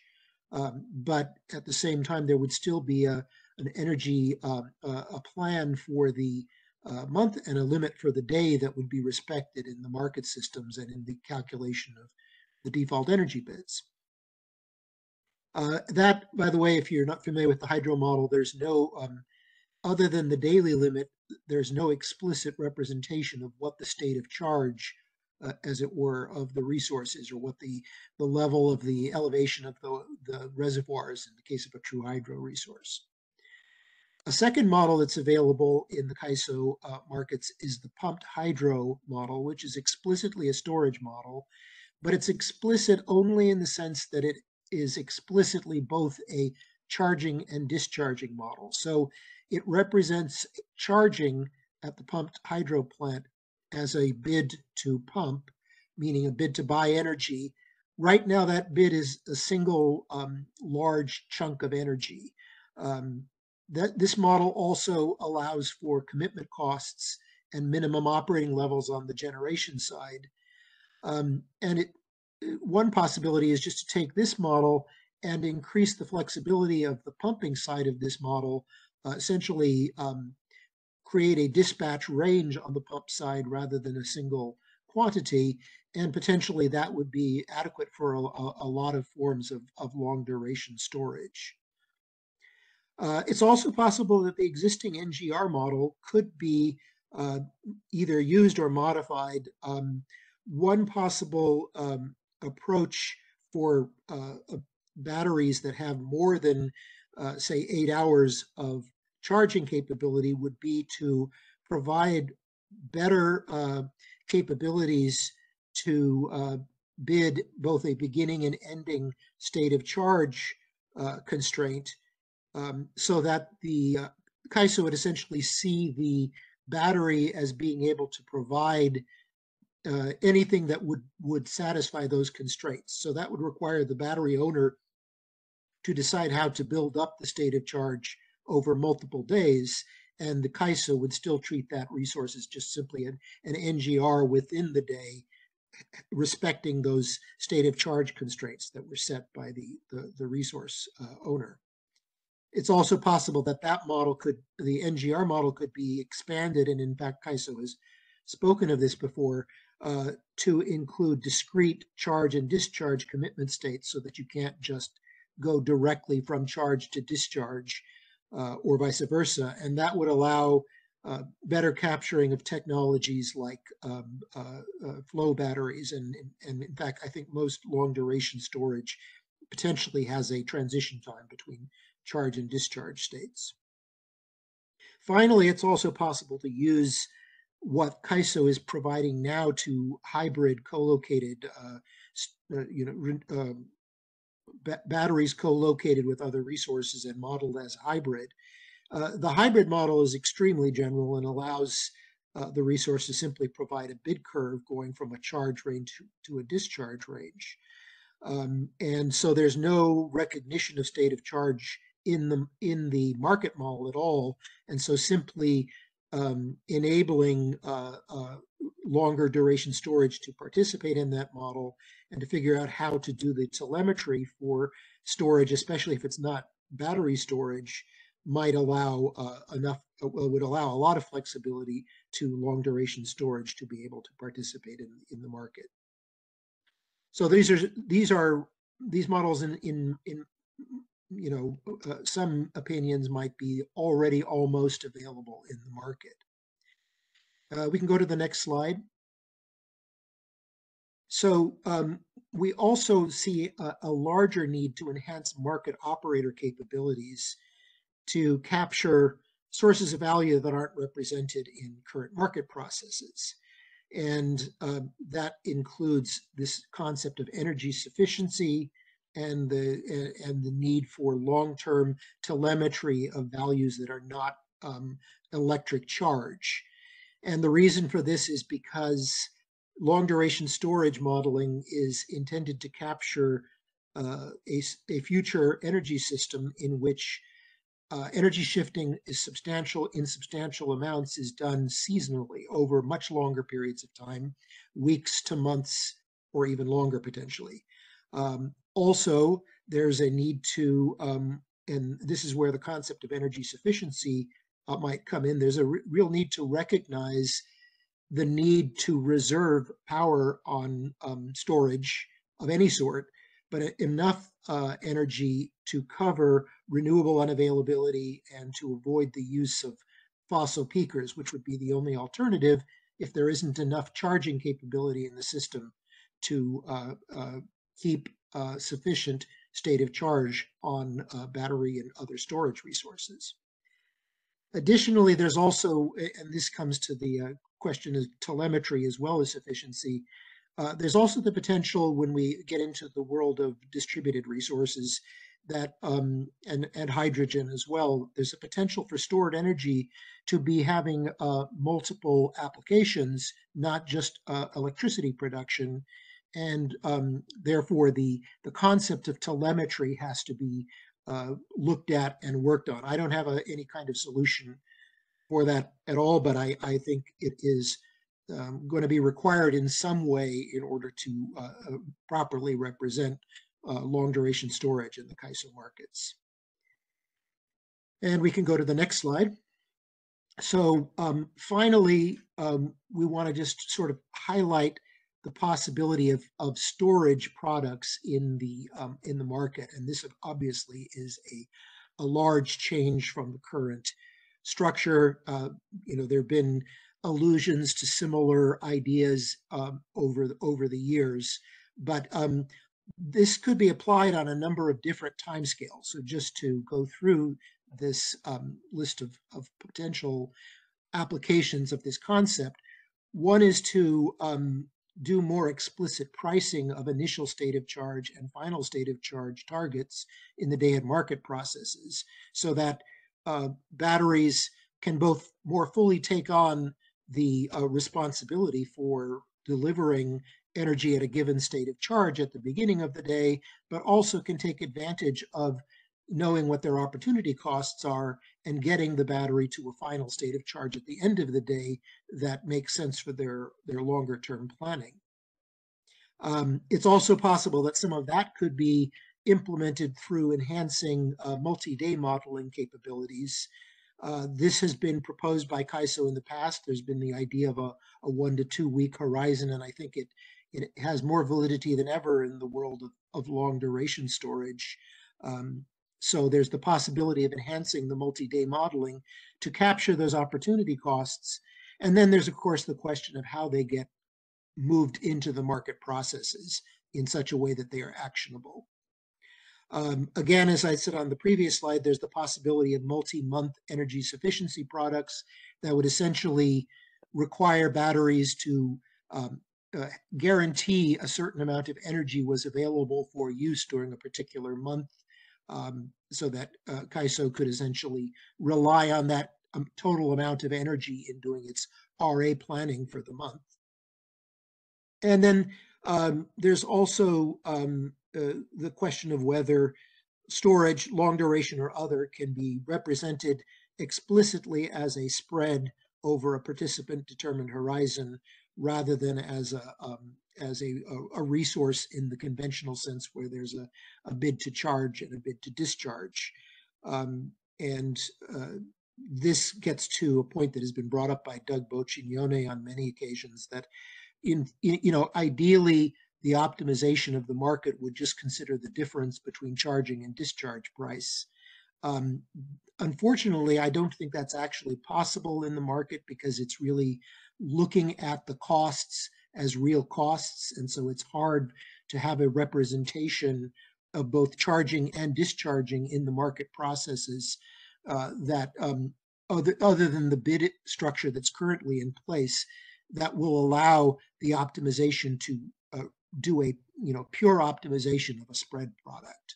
But this is another direction for future work. Before I go to the second initiative, which we sneaked in here, I'd be happy to hear questions or criticisms of these ideas. While we're waiting for hands, I'll just note that there was another proposed discretionary initiative that came in from CISA that was for considering long duration energy storage as a transmission asset. That, I believe, was presented in the first working group. Right. Thank you, Amelia. Yeah. There's a hand from Kathleen Colbert. Hi, Kathleen. Hey, Kathleen Colbert from Vistra. Mostly trying to give you some love. Thanks, Alva, for presenting this again. I appreciate it very much so. One of the things that I'm noodling as we think about this, I do think this is important for us to tackle at some point. I appreciate that you characterized it as something out a bit farther than EDAM. That makes sense too, right? We kind of want the EDAM implementation dust to settle before we try and add something else complicated. But as I'm thinking through this, Alva, what I'm noodling is we have a lot of different participation model options.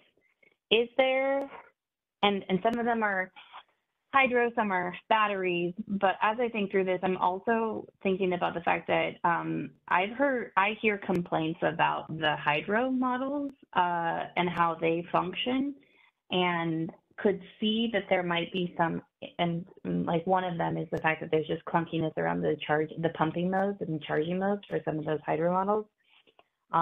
So I have been wondering if there's synergies or efficiencies around trying to consolidate and like move forward with something that might better serve not only energy storage, but also like pump storage or more of the hydro fleet. And since y'all have both, I was hoping I could ask you if you've thought about that.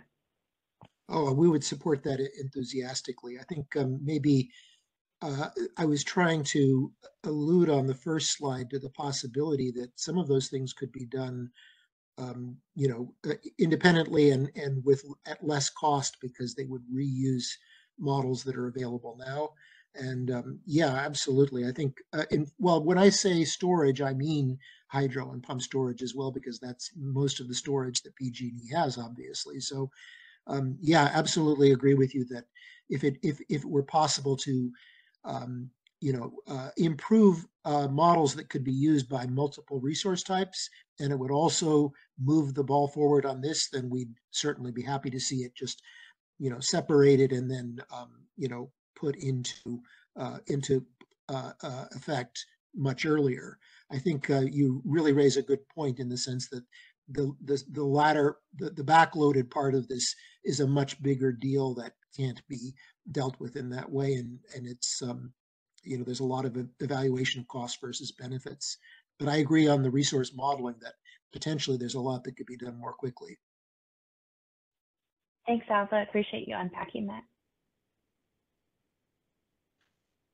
Okay, well, I guess we can go to the second item, and I will preface doing this second item that it was developed most fully by Michael Volpe, who's not here today, but should be back participating in these processes very soon. So if you could move to the next slide. This is what we're terming the Intermittent Resource AES Initiative. And the first way this was cast, I think, made it look to CAISO like we were talking about a smaller technical topic. And so if we go to the next slide, we were sort of emphasizing that there's a need to enable the certification and performance requirements for solar, and this also applies to other intermittents and to hybrids. We were Amelia let us know that this is essentially in progress, and it's anticipated to be something that will be engaged in and dealt with. We did want to point out that there was another element to this, which is if you essentially, once you've enabled these kinds of resources to participate in AES markets, you have the question of how you deal with the inevitable changes. Because they are intermittents, there's a need for them to essentially to be re-optimized in the real-time market. There's essentially a need for more flexibility in terms of how ancillary services are procured in the real-time markets.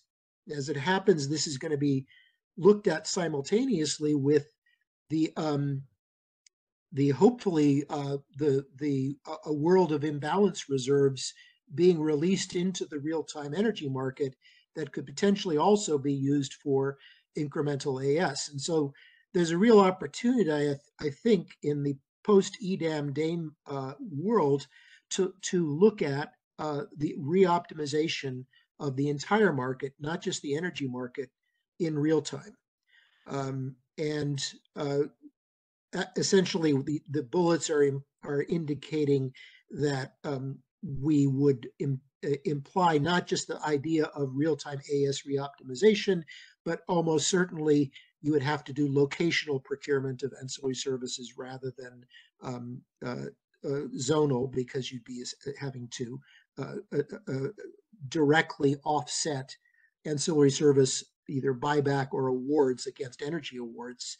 And then also the potential for more extensive work on dynamic limits, default bids for ancillary services, and the whole area of real-time dispatch, potentially the 5-minute market being used for AES procurement. So this slide is almost somebody, I think it was Sylvie the other day, used the term spaghetti against the wall, and I thought that was I think that's the way I tend to do things too much of the time. But we're throwing several large areas of work into a proposal that this be worked on. Again, we see this as something that is obviously not possible until after EDAM, and the actual priority of it is really going to depend on whether we either see a shortfall of any AES going forward, or whether we see a huge missed opportunity because of the amount of hybrid capacity and intermittent capacity that has that capability. It's actually got the responsiveness at the inverter, and the CAISO is not able to access it. So there's certainly an economic rationale for moving on it. And if there's an actual shortfall of AAS, there would be more of a rationale. And I don't know that that's actually something that's anticipated, but if you have a lot of 4-hour batteries, and that's almost all of your discharge portfolio for following load in the market, it's certainly possible that you might see a need to procure more ancillary services from other sources. So again, throwing it open for any questions or comments on this. While we're waiting for hands, I'll just thank you again for bringing this up and presenting it. There was a substantial amount of new functionality under the surface. Yes, it was not immediately apparent to us. I really, really appreciate that today. Thank you, Mary. Kathleen, your hand is still up.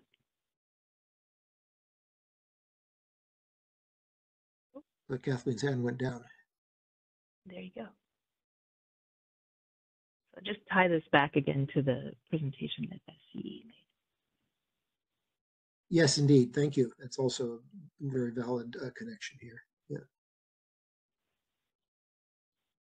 Anyway, we think of these as pretty important, but again, they're not something that we see as immediate having to do. In fact, we would rather see them done in a more systematic and longer term approach comparable to what was done with DAME, rather than as a series of band-aids.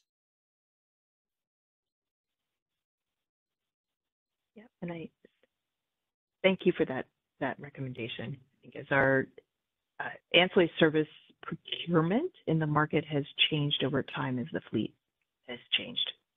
Yeah. So looking forward. Thanks again for the opportunity, Amelia. Appreciate it. We are still running about half an hour ahead of schedule. The next presentation is also from PG&E. Oh, there's a question from Jahan, if you could unmute. Hey, thanks. I believe I should be presenting the next one.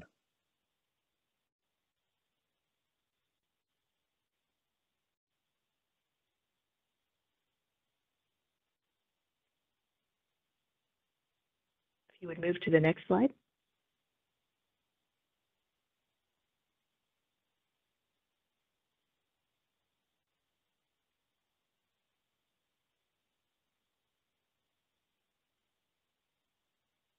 Fantastic. Thank you. Yeah, my name is Jahan Amir Brahimi. I work as part of the measurement and evaluation team at Pacific Gas and Electric. And this proposal is focusing on a settlement methodology for demand response. As you may know, we have a multitude of them that have been approved, 5 and 10 baseline, 10 and 10 baseline, weather matching baselines. This one's really focusing on the control group settlement methodology in particular. And as you know, may or may not know, control groups are something that come up a lot in measurement and evaluation. That's why I've sort of spearheaded some of this work. It came about largely because PG&E hasn't used this settlement methodology yet. We're unaware of many folks who have. We're trying to find ways of making it more operationally and legally feasible for us. So, and eventually we would like to use this more, because at least from a measurement and evaluation perspective, it's unbiased and it's more precise, we believe, than other ones. So yeah, you can move to this slide, please. So yeah, as I was alluding to, I'm right here is just a chart that's been lifted from the 2017 Baseline Accuracy Report, which was produced by the Baseline Accuracy Working Group, spearheaded by CAISO in 2017. I wasn't part of the working group then, but this report was produced, and this table, specific to PG&E, demonstrates that at least those interim findings for control group methodologies were more precise and less biased than other existing methodologies. And the report actually covers San Diego Gas and Electric, SoCal Edison, a number of their demand response programs as well. And in some cases, for some programs, residential programs in particular, demonstrate that this methodology is very proficient. In some non-residential programs, commercial industrial programs, supply side programs, not so much.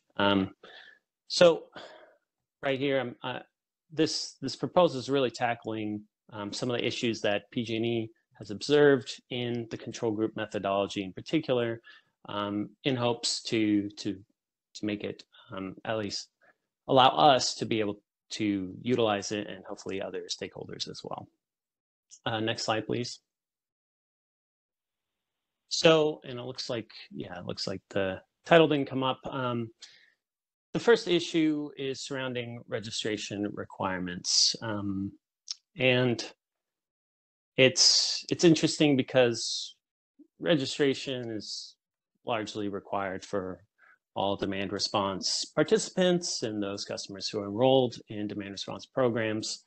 But this is really focusing on a special case of registration in which customers that could be used as a control group customer do not necessarily need to be enrolled in a demand response program.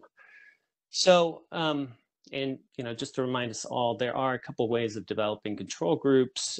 There are a holdout methodology in which you use your batch of enrolled customers and you choose not to dispatch a few of them to serve as your baseline. And then there's a matched approach, which uses unenrolled customers that are not enrolled or have never really participated in demand response program, however, share a lot of those same load profile and characteristics as the participant group. And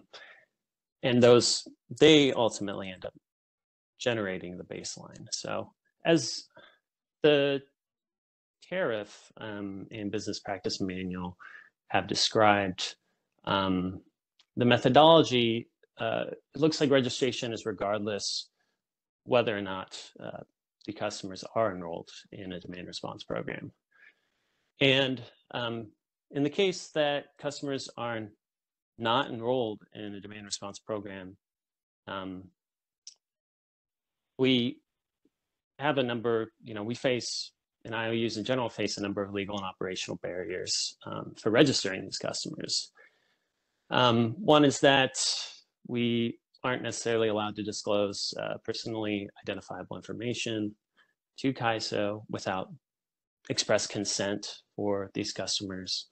And we also risk inhibiting competitive neutrality for third-party demand response providers. We don't want to withhold any of these customers from future enrollment by other third parties.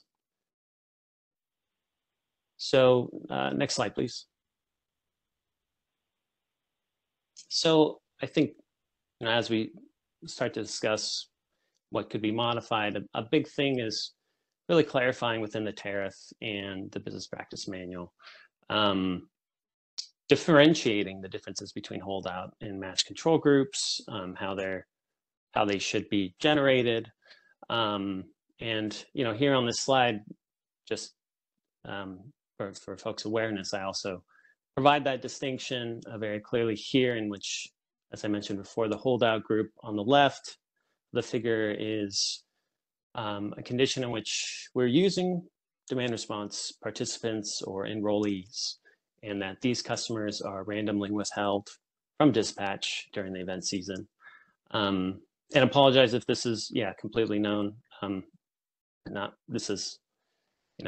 entirely sure my audience, but maybe folks already understand these differences. But in case, yeah, this figure sort of demonstrates that, right, our treatment and control groups for the holdout case, customers are enrolled and then they're dispatched or not dispatched.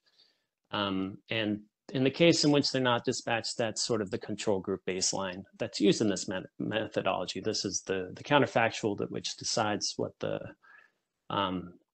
performance calculation will be.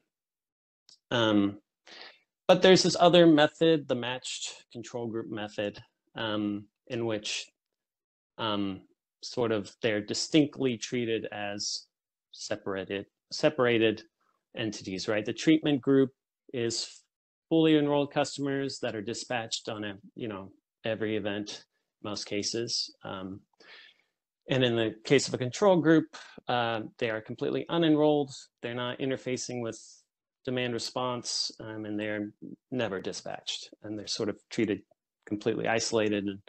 And instead, we use we observe externally their load profiles and look for similarities in load profiles to ultimately generate the control group's counterfactual load. So one proposal here is, the second proposal goes with the case that since these customers in the match control group are not ultimately enrolled in demand response, we don't feel that we should have to register them, and that that would, mitigate a number of those issues that I had listed in the previous slide. So that's our first proposal. And can we move on to the next slide, please? So the second issue is targeting, in addition to this sort of operational shift that we would like, issue that we would like changed, I'd also like to address a number of methodological deficiencies. And I think I have a few slides here on that. The first is that the other baseline methods that are used for DR settlement, 5 and 10, 10 and 10, a number of them identify baseline adjustments. They talk about plus or minus 40% based on pre-period hours, pre-event hours, or so on and so forth. But this method, the control group method that's approved by the tariff, doesn't have any baseline adjustment that's been approved.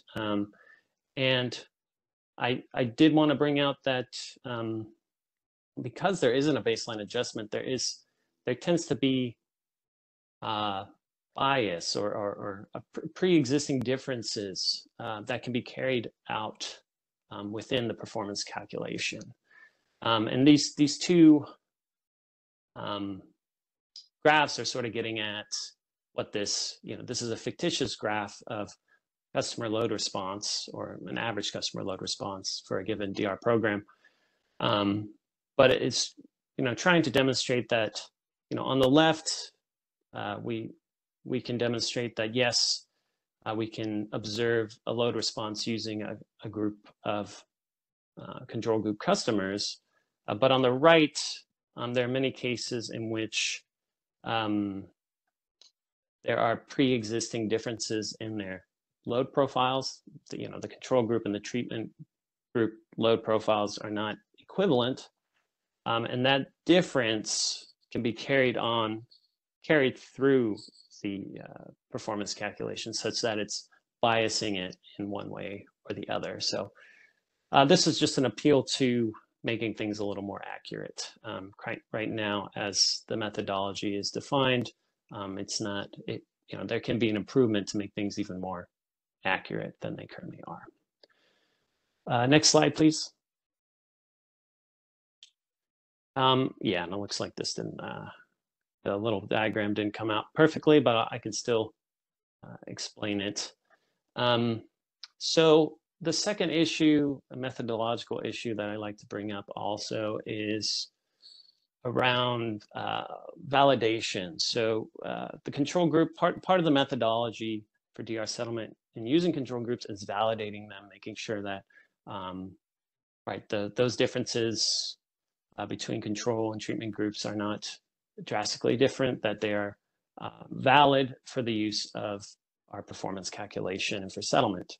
And the methodology that is presented and outlined in the tariff and business practice manual use sort of, you end up selecting 20 days from a 75-day look back period.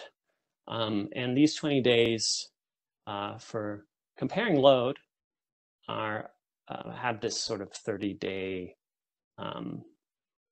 buffer between the validation start period. So, say if an event is called, you have to look beyond a month previously to begin validating whether or not the control group and the treatment group load is adequately similar to be used for your performance calculation.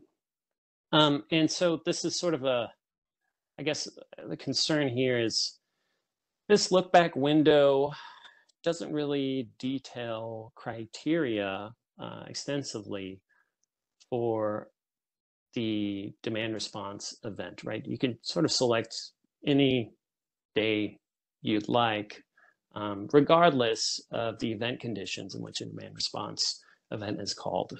And normally, when we choose days for validation, I think we prefer those days. We'd like to look at a counterfactual day that looks, similar, has similar temperature and other characteristics to the demand response event that we are settling on and trading on. So that's issue number 2. And I think there's one more slide on methodological differences too.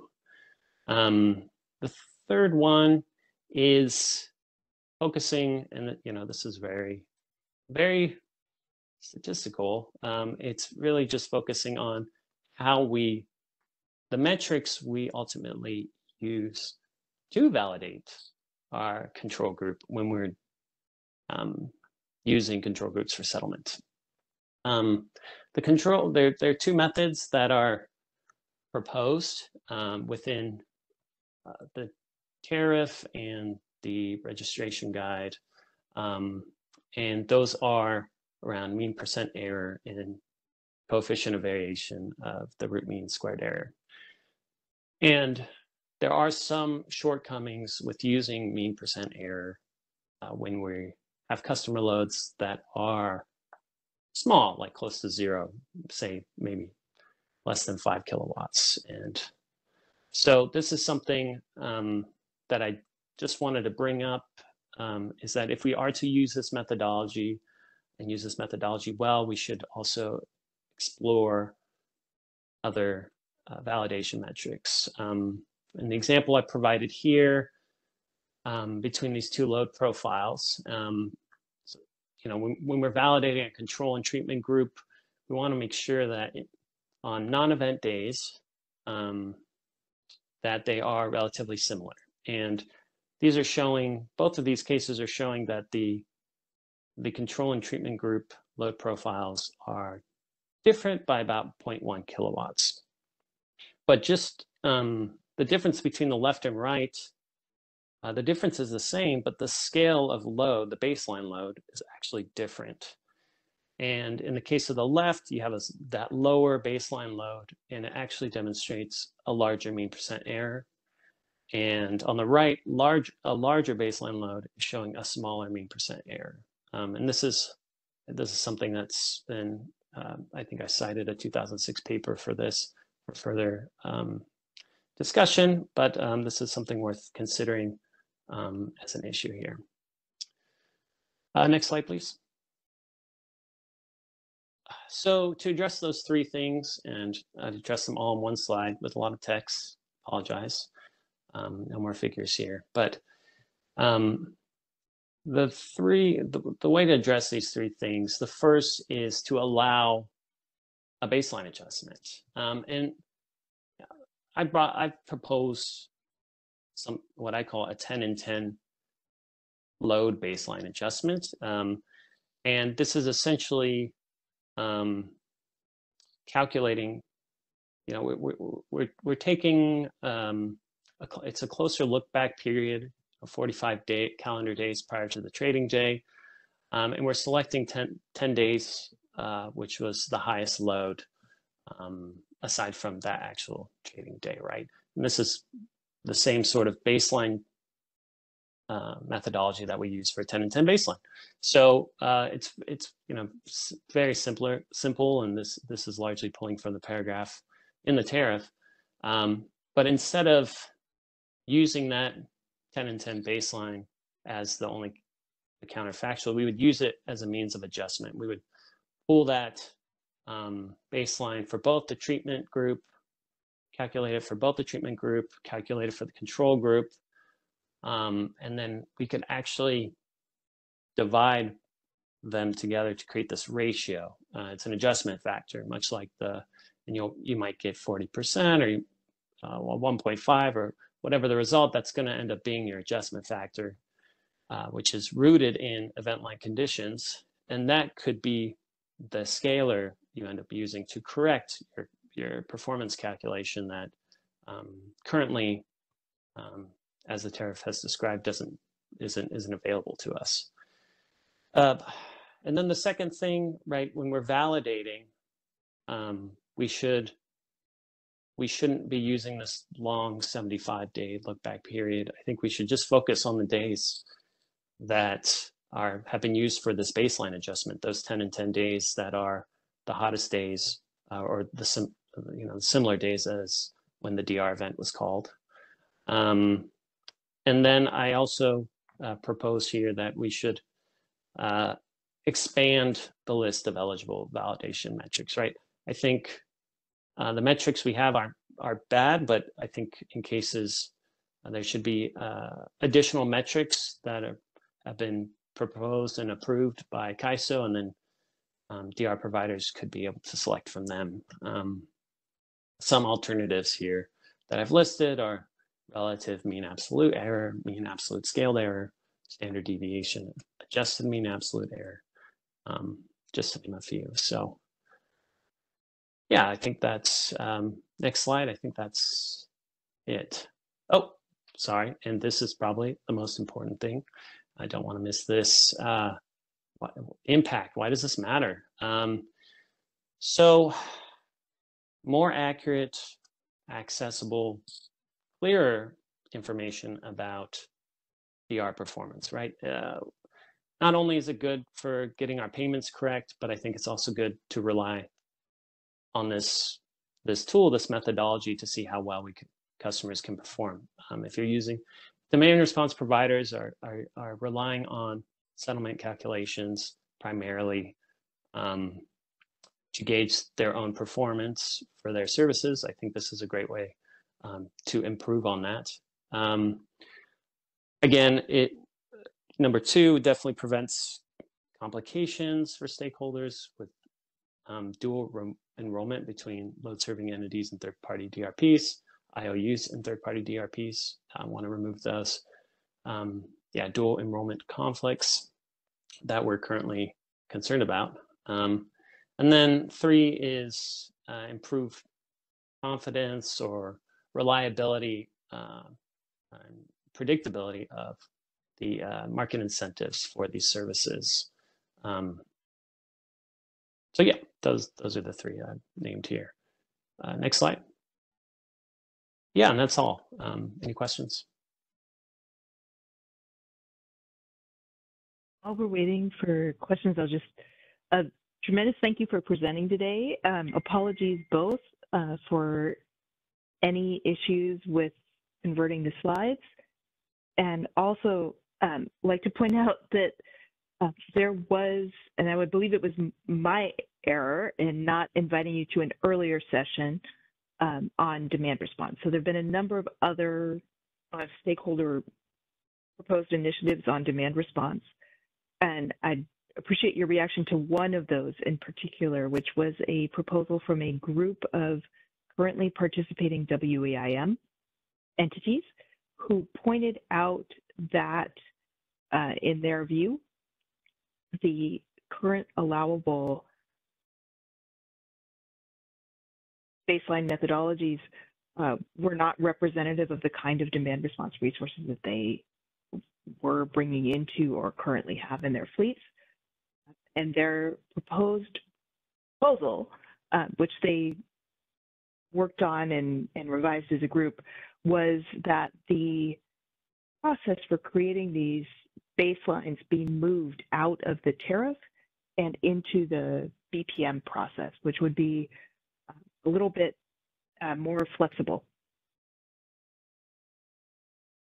Just pose that for your consideration while you're waiting for questions. Yeah, that's I wasn't aware of that proposal, and I think it's worthwhile. And that it's something that comes up as we start integrating more different DER technologies into to provide DR services.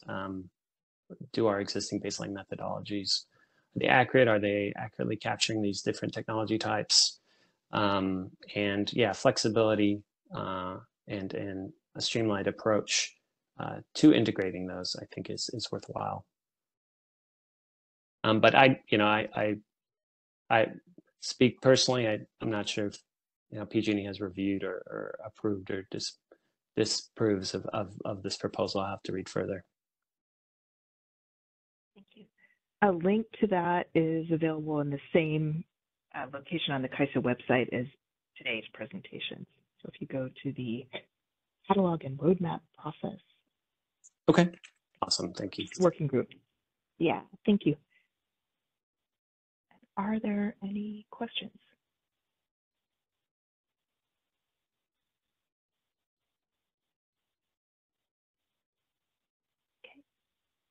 Okay. Seeing none, we are still running. And Brenda, thank you. Just put a note in the chat with the link to that website for you. We can move to the next slide. Great. Thanks so much, everyone. Thank you. All right. I'll hand over the mic to Kathleen Colbert. Great. Thank you. Thanks, Amelia. Can we go to the next slide? So Kathleen Colbert, Senior Director, Western Markets Policy for Vistra. I'm going to be presenting this submission into the catalog and roadmap process, both for Vistra and also the IPP and marketer sector. CAISO reached out to them and they asked me to incorporate their content into this presentation as well. So I will defer. There's Scott Olson and Rahul Kalaskar are the liaisons for those sectors. So if there is any kind of interest in hearing any additional views from them, I'll point everyone to that. I will mostly be talking. I will be talking the rest of the presentation on with a focus from my organization, but I'm happy to take questions back that might be about a broader ask. Okay. This is going to be talking about storage outage improvements. The other thing that I noticed in these very helpful policy workshops that we're having is that other entities raised at least one outage topic. So while what was submitted here is about storage, I think the broader category of once you get into the guts of an application, if there are more general or generic enhancements needed, of course those are included in concept here. Okay, can we go to the next slide? Big picture, I wanted to start first with the value proposition of this proposed effort. The value proposition is that there is a very high opportunity cost of not improving outage rules or the outage management system functionality to be clearer,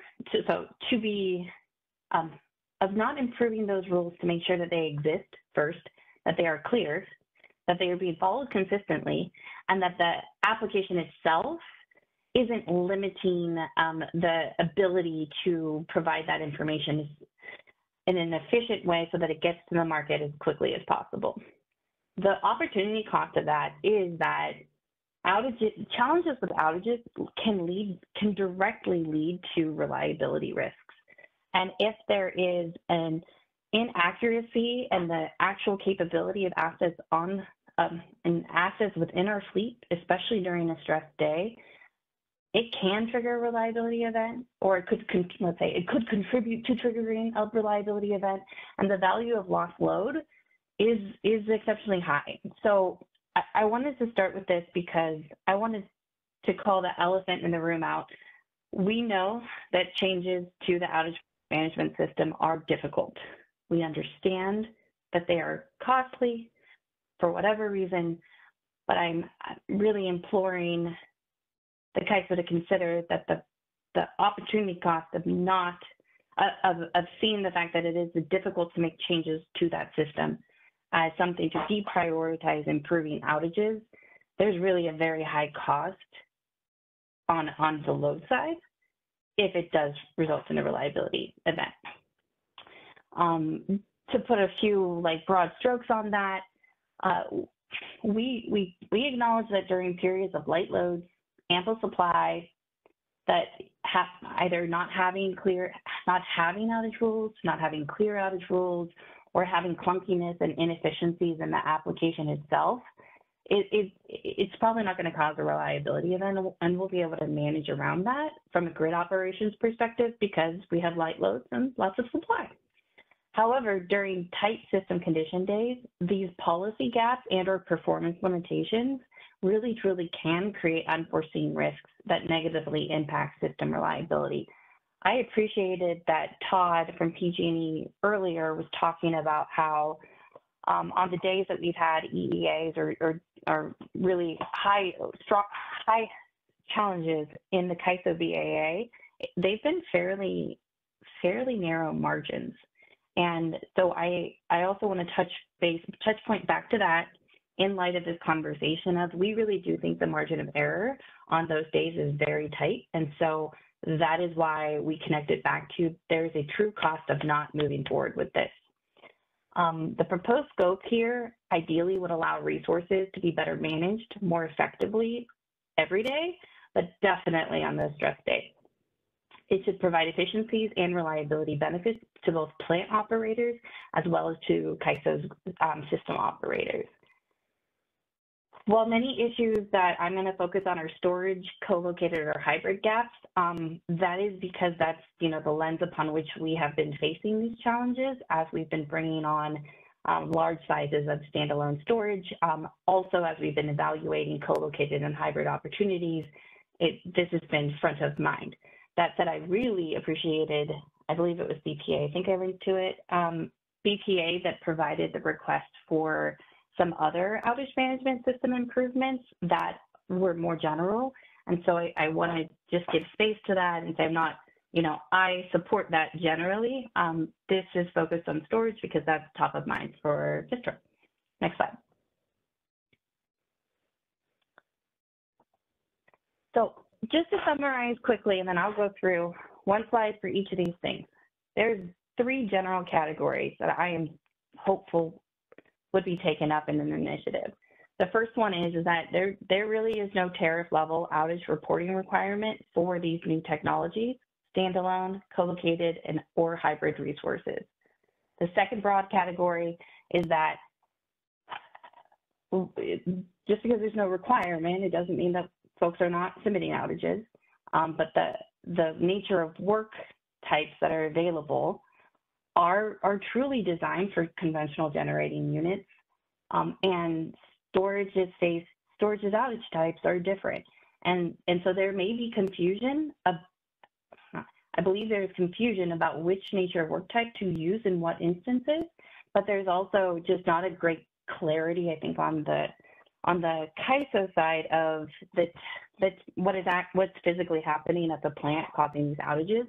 And we want to make sure to have a space to provide those use cases, those examples for knowledge sharing as we work through what those nature of work types are. This third issue is that the outage management system functionality is not agile enough to facilitate minimizing the gaps between when a change in availability occurs and when it shows up in the market. We believe that is necessitating some operational improvements, and I will go through that in more detail. Next slide. So let me just give a little extra background on the first one. This is definitely the big policy ask here.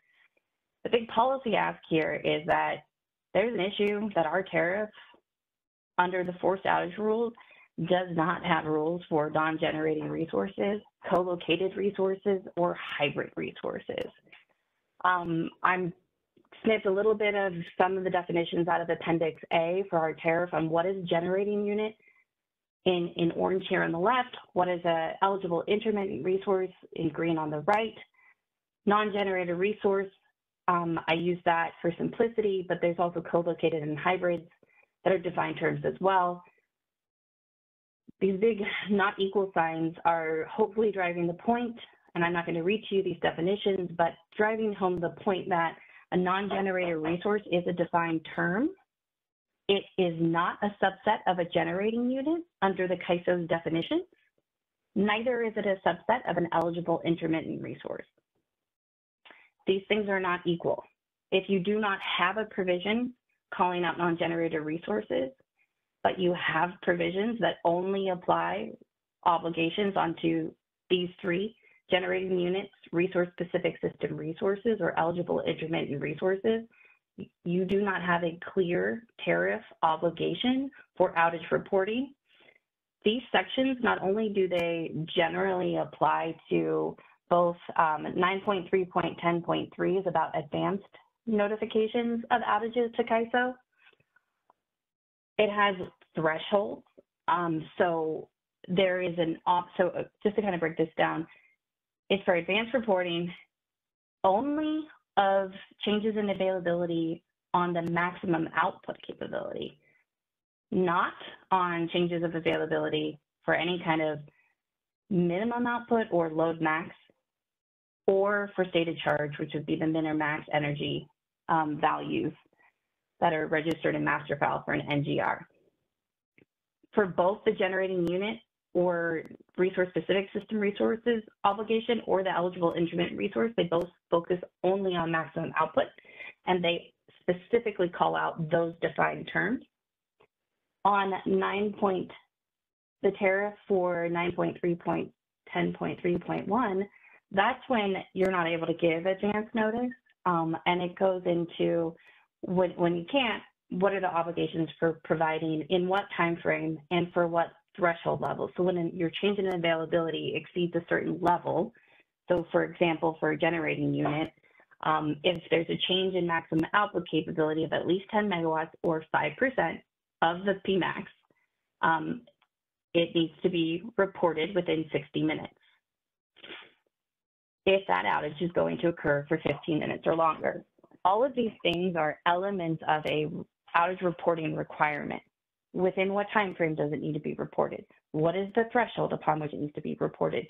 Which master file characteristic that changes does this requirement apply to? And is there some kind of persistence rule around it? None of that has been worked through for non-generated resources, co-located resources, or hybrid resources. We believe, Vistra believes, that good utility practice dictates that outages should be submitted.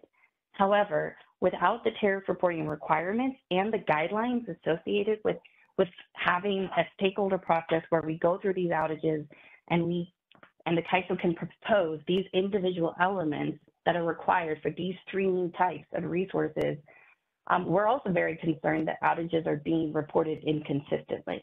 And inconsistent practices also creates risks to reliability. We've been bringing these resources on in size since 2020. It's now 4 years in. We've got almost roughly 10,000 megawatts. We believe it's past time to fix this gap and to actually stakeholder outage reporting requirements that will detail not only a max output change, but so that's what in OMS we call availability, but also to load max, which is the charging side, as well as to the SOC side for both non-generator resources, co-located and hybrid. So that's our first ask for this effort. Next slide. Perfect. So now we move on to a next, and this is a lower level policy with a lowercase p. This is more of a business practice manual challenge that we have identified rather than the last one, which was a tariff level issue. This is a BPM issue where the nature of work types that are available are truly created really for generating units and the mechanical equipment type failures that those types of assets would have. Storage assets, and I'm focusing more on standalone because that's my experience, have different kinds of outages. The first is for foldback impacts. Foldback is a design characteristic that's similar in concept to a ramp rate. Generating units do not have to submit outages for those because there's a ramp rate curve that is modeled in the market. Storage assets do not currently have its charging curve and its discharge curves modeled, although I think CAISO is considering that in a different effort called whatever stakeholder process is coming up for that. But until it is implemented in the market model, we have to manage foldback through outages. There is a card that would be reasonable, which is called technical limitations not in the model or not being modeled. However, that is only allowed to certain types under certain conditions, and it's normally associated with defects and defect numbers. So we would actually need the CAISO to give the storage community the guidance for foldback to use that card and what type of note would be needed to make that card acceptable.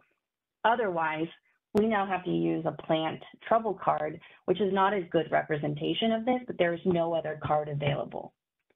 The second one is inverter outages. Third would be rack outages. The fourth is the full, just a full output of the entire plant. And the previous outages tend to be more partial rather than complete curtailment,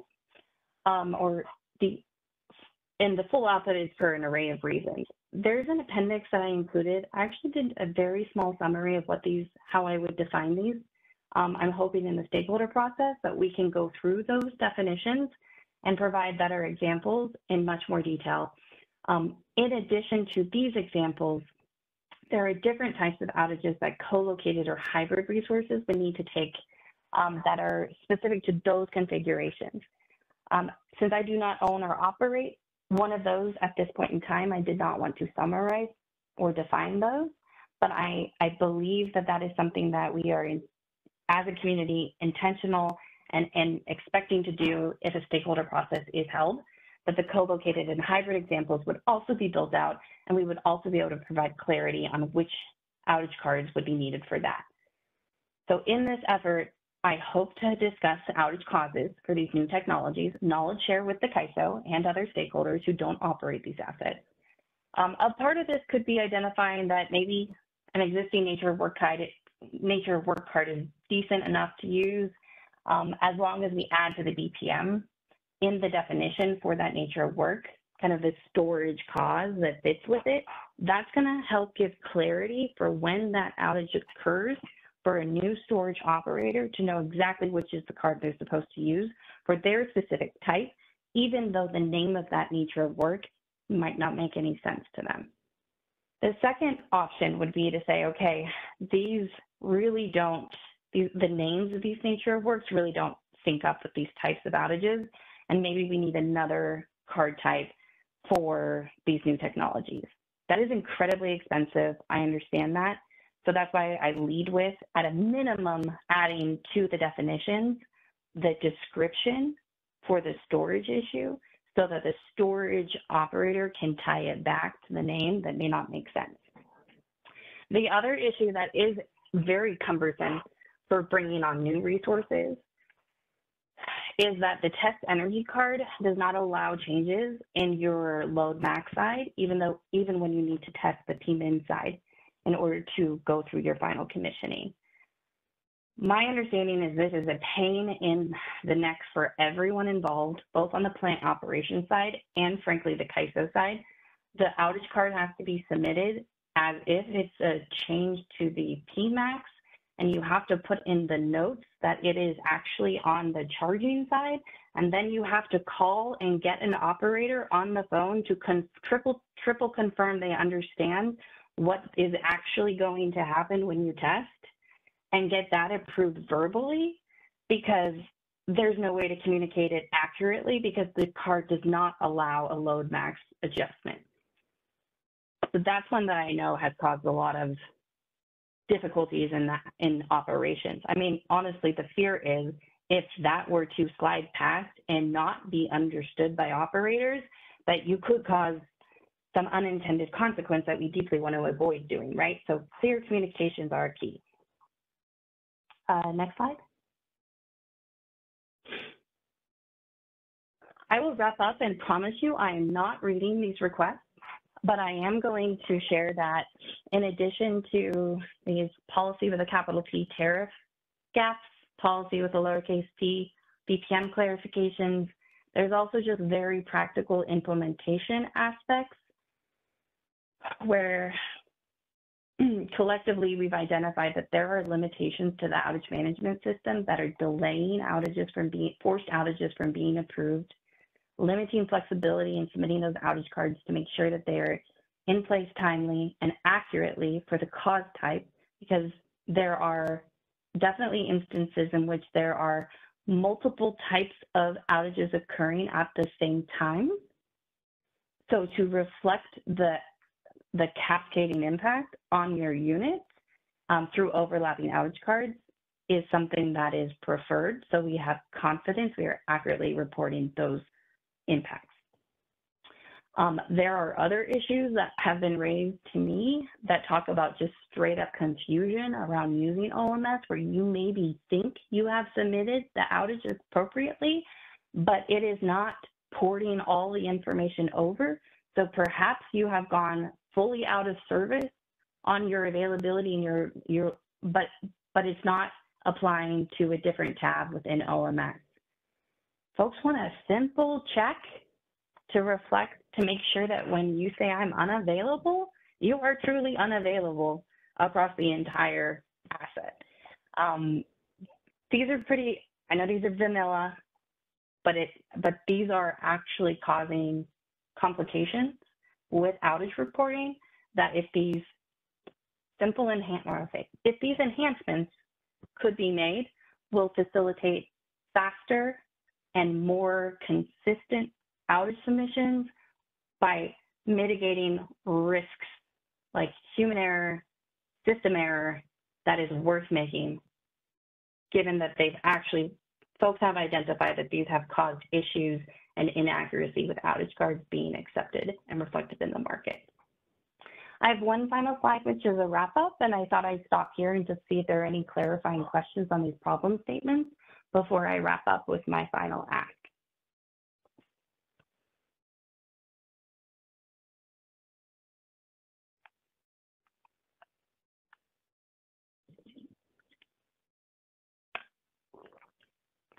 I see Alba, you want to jump in?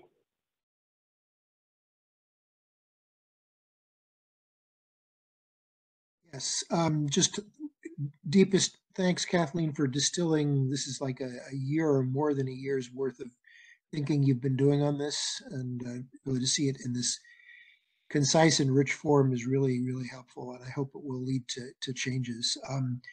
I was I mean, I actually wasn't aware of this issue on the tariff, and I think that's a pretty stunning one for CAISO to be looking at closely.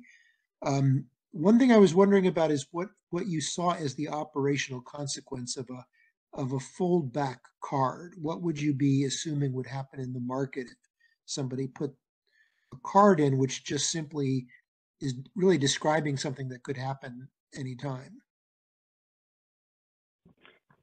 Yeah, thanks, Alva. So fold back, those will come into play. I think I'll say I'm not an operator, as everyone knows, I'm the policy person, but my understanding is definitely on days where multiple cycles are needed. And so you're cycling through your asset and doing and moving fairly quick multiple times throughout the day. And so what is so kind of scary about using outage cards, and so why we hope we see it in the market model, is that you have to track that, and it's multiple submissions for outage cards throughout the same day. Whereas when I think about generating units having outages, they tend to be, oh, something happens, there's a change in your availability, I submit a card. As opposed to these are, and people hate when I compare it to ambient because it's not the same, and I know it's not the same. However, ambients are also the other example of something that a conventional generating unit might have to kind of quote unquote chase throughout the day as its ambient conditions fluctuate and submit multiple cards. So I kind of think of it as similar to that from an outage reporting perspective. And I have heard it can be quite burdensome to have to make sure to track that.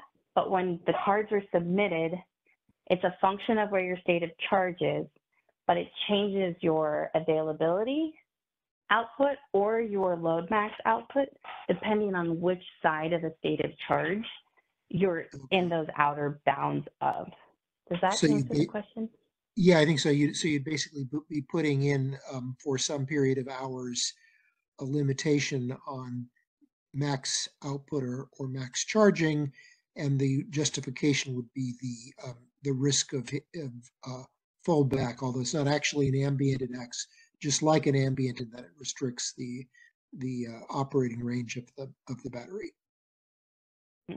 And what's interesting to connect the dots to something else, and also to talk about the CAISO strategic objectives to make that pitch, is we think that this applies to both the first one, which is about, you know, reliably and efficiently integrating these new resources by upgrading their operational capabilities. Let's get fallback in the market model, because we don't believe it should be an outage card, because we think it's more like a ramp rate, in that the rate of charging or discharging changes when you're on the outer edges of your stated charge, right? So the rate of that changes. If you compare the second strategic objective is about strengthening resource adequacy. And so we also feel it's related to this, because the CPUC, and this is more for California centric, so thanks folks for your patience, the California ISO BAA, one of the local regulatory agencies, the California Public Utility Commission, is continuing to consider pivoting to an unforced capacity counting approach as opposed to the more of the installed capacity approach we have today. We are very concerned with making that pivot because there isn't tariff rules with consistent requirements. We're not clear on what outage cards to use, and the actual derate factors that you would see when you look at historical performance look very high for storage, much higher than makes sense, because these types of issues like foldback, which is just a design characteristic of how its Pmax or Pmin is changing on the outer edges, is being reflected through outage cards. And so we think it misrepresents the true reliability value of these assets, and it would result in unforced capacity factor that would not be accurate. So like, we want to work with the CPUC to move in that direction, and we're very open to it, but we need all storage to be reporting consistently, because that's the other fear, right? Is that if one operator has a different practice than another, then it's going to have a different UCAP result. And that whole effort is really out beyond the scope of this particular, what you've got here. At this point, you're just saying you need to have an ability to indicate to CAISO. This is a precursor. Right. Yeah. Give the right data to CAISO, basically. Thank you. Exactly. I appreciate that. Thank you, Alpha. Yeah, we believe that these changes are necessary precursors to UCAP. So we would not support moving to a UCAP until this is performed. So if and we also don't support moving to a UCAP until there's at least 3 years. So if CAISO can get this and can hold the stakeholder process, complete it by, let's say, at the end of the year, let's just be aggressive, then you can have clear requirements and reporting obligations in effect for 25, 26, and 27. And then you could have at the earliest UCAP for storage in 2028. So the urgency around it, not only for reliability reasons, but also if CAISO and the LRA want to move to a UCAP, then that is another reason that this is very urgent.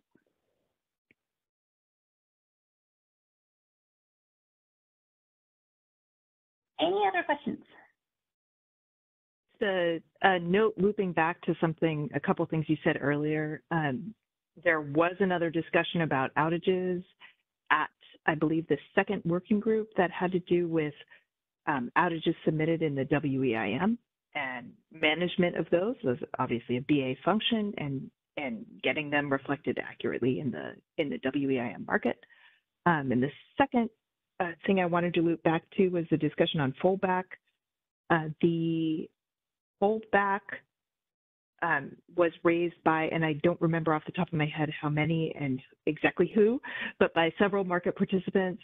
It is in scope for energy storage enhancements, which is an initiative coming up. So just wanted to let you know.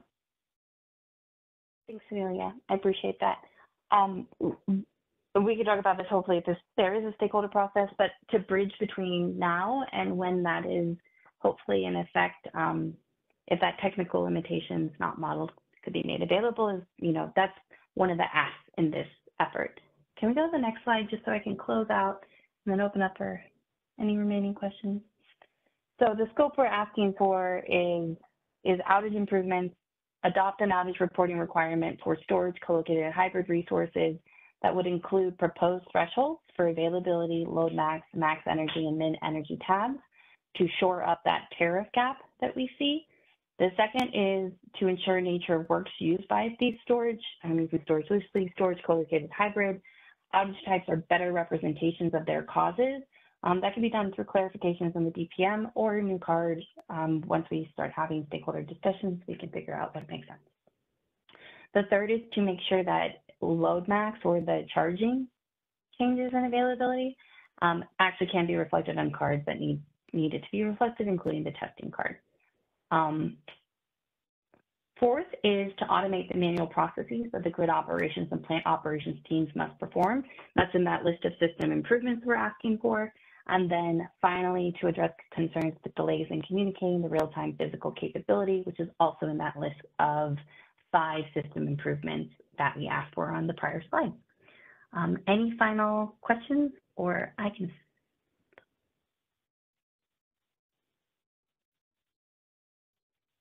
And I will just wrap up with there's 2 slides in the appendix. One is a history of calls for outage improvements. This has been a long request. I appreciate, Amelia, your patience with me putting this in here, but mostly I wanted to link to the comments in case others want to read a bit more fulsome things or to reach out to me. This is something that we honestly began to realize the challenges with outages. And as we were working towards commercial operations for our assets, as we have a long history in power plant operations, things like there not being a tariff requirement jump out at you, things like challenges with using the system that you have available, have more flexibility for your, let's say, combined cycle, but you don't for your storage. That stuff is really stark when you have experience. And so this is something we've been raising for at least 3 years now. So I appreciate the chance to present it. Thank you. Your presentation. Good. The next slide. Next.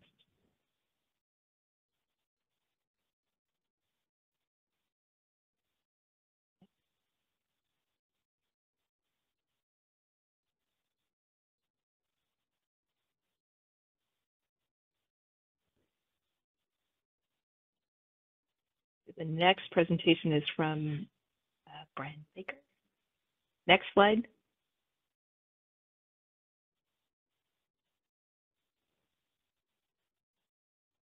Brian, you can unmute yourself. And thank you very much for volunteering to do an extraordinarily short presentation. Amelia, thank you very much for the opportunity to present. I promised you brevity and I will try to keep that promise. Maybe we go to the next slide, please. First of all, Middle River, for those that you don't know, owns and operates about 2 gigawatts of mostly conventional resources in California, but we have also done some development around those sites. And so that development is kind of the precursor for this issue. The issue is that currently the ISO does not allow a multi-stage generating unit to be used within an aggregate capability constraint. We think the ACC was a marvelous step forward in terms of being able to optimize the operation of resources that share an interconnection. And when the ISO implemented this new feature in 2020, it proposed, FERC accepted that certain resource types like multi-stage generating units could not be used within an ACC. The ISO said, and it was correct at the time, that no such resources had expressed interest, and adding that kind of technology to the ACC would have greatly increased the complication, and so they deferred on that. Since then, the ISO has evolved the ACC. It now includes subconstraints. It includes pseudo-tied resources. We now operate, and we did not back in 2020, but we now operate a set of resources that share an interconnection, multi-stage generating unit, a battery energy storage system, and a solar project. So we would like the ISO now to reconsider the exclusion of multi-stage generating units within an ACC. We didn't think this was necessarily a policy issue because it seems to be an implementation issue more than a policy issue. However, because those resources are expressly excluded in the tariff, it will require tariff changes. And Amelia, that is the extent of our ask in my presentation. I would be happy to answer any questions. While we're waiting for hands, I'll just note that the ACC referred to here is one that allows 2 resources to be what in the CAISO market is called co-located. So they can be located behind a single interconnection constraint and have a combined generating capacity that exceeds the interconnection.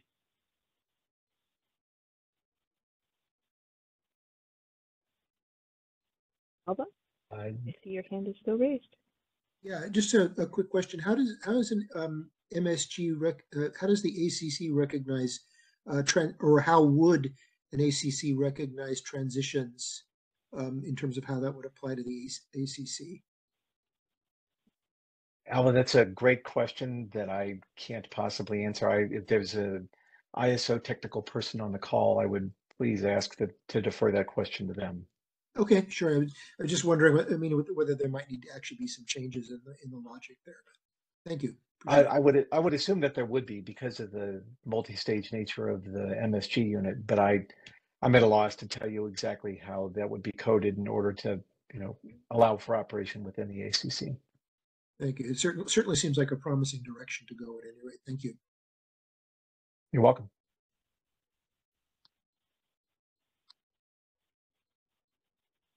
Amelia, I'm not hearing anything, but I'll give it another minute. But again, thank you for the opportunity.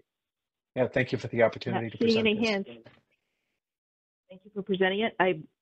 As a non-technical person, I'll note that for the optimization, it's complicated to include both the constraints needed to manage an MSG effectively and the ACC, which is why this policy initially didn't include that functionality.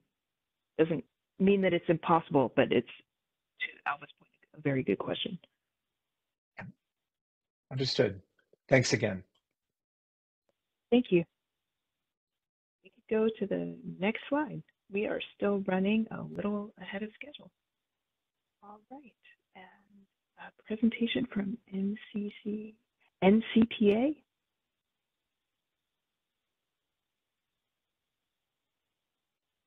We had was on the line and appears to have dropped. If you could promote Tony Zimmer. Yes, doing this now. Thank you. Great. Thank you very much. Just testing that you can hear me okay. Loud and clear. Thank you very much. Awesome. Awesome. Well, again, thanks for the opportunity to present our proposal as far as a new market initiative, and it's going to be focused on hydrogen electrolyzer participation in the California ISO energy and capacity market. So if you wouldn't mind going to the next slide, I can jump into the meat of it. Maybe one more. There we go. Perfect. Just for a little bit of background, a number of you might be familiar with this, but those that aren't, the basic functionality of a hydrogen electrolyzer is you use that equipment to effectively split water molecules into both hydrogen gas and oxygen gas, and the hydrogen gas can be stored and used to produce or generate carbon-free energy in another generating facility, such as a natural gas facility that has the ability to burn hydrogen, and in effect use that as a fuel replacement or as an alternative fuel source as compared to natural gas. And in the case, as I'll describe further in this presentation, there's a lot of interest in the ability to convert existing generation assets, predominantly existing natural gas facilities, so that they can use hydrogen as an alternative fuel source and effectively reduce their emissions profiles, even to the point potentially to become, in effect, a carbon-free resource to support load serving requirements and reliability in the system. And a little additional background, recently the Department of Energy awarded approximately $1.2 billion of grant funding through the bipartisan infrastructure law passed by Congress in the recent past. And that funding was awarded to an organization called California's Alliance for Renewable Clean Hydrogen Energy System, or ARCHES. And so ARCHES is kind of administering, I guess, what's generally referred to as the California Hydrogen Hub. And so ARCHES is currently going through a process of determining how they may ultimately distribute that $1.2 billion worth of investment. And they are, in fact, looking for opportunities to invest in the capability to develop hydrogen that can support wholesale grid operations. And I'll kind of speak to that. So if you can go to the next slide, please. As far as how hydrogen, the gas, can be used, the initiative we're proposing here is to begin studying how hydrogen electrolyzers can actually be used in the California ISO market as another form of energy storage. In essence, the general life cycle is that energy can be taken from the grid, and we're anticipating that in most cases the electrolyzer fleet will be operating during the middle of the day when there's a lot of renewable energy being produced, and in many cases perhaps too much renewable energy, resulting in over-generation supplies. But that energy will be delivered off-grid and will be used to make hydrogen gas on a daily basis. That hydrogen gas can then be stored and used to then power as an alternative fuel source existing or new generation facilities, and in essence produce energy in a more predictable or dispatchable way during alternative time periods when that supply is actually needed. And as an acute example of that, NCPA is currently working with ARCHES and has a project that is likely going to be funded as a Tier 1 project relative to one of our large combined cycle facilities. It's called the Lodi Energy Center. It's a 304 megawatt natural gas combined cycle facility. And we are actively working with the Department of Energy and ARCHES and other agencies to install hydrogen electrolyzers at that location. And we would, in essence, be using those electrolyzers to produce hydrogen gas that would then be stored on site and then could be used to power the Lodi Energy Center at a later point in time. So in essence, we're looking at this really as another form of storage capability being that you can, take energy off of the grid, not to charge a battery, but effectively produce hydrogen, store the hydrogen, and then effectively discharge the battery, but in this case, use the fuel that's stored on site to then run a co-located facility, in essence, to produce power, say, during the ramping period. So in the case of our project, this really wanted to highlight this as an initiative because we felt that it wasn't super speculative, because we are in the process of developing this technology. And as we've been looking at it, we've also been trying to understand how will these electrolyzers potentially participate in the California ISO markets. And we quickly learned that there really aren't any rules in the ISO tariff today that explicitly or cleanly speak to hydrogen production. So if you can please go to the next slide at your convenience. Just to give you a general sense, this is the example of the design that we'll be installing at the Lodi Energy Center. Reflects electrolyzers and storage capability, and just to give you a picture of what it looks like more than anything else. You can go to the next slide. The reason we're focused on ISO market participation is the electrolyzer equipment itself actually is relatively flexible and can provide operational services. So the electrolyzers can produce gas that can then be stored and then subsequently converted back into energy through co-located production. As the electrolyzers are operating, they will look and feel like load on the system, but because we're just simply making a fuel source for an alternative facility, it can effectively be dispatched or turned on or turned off.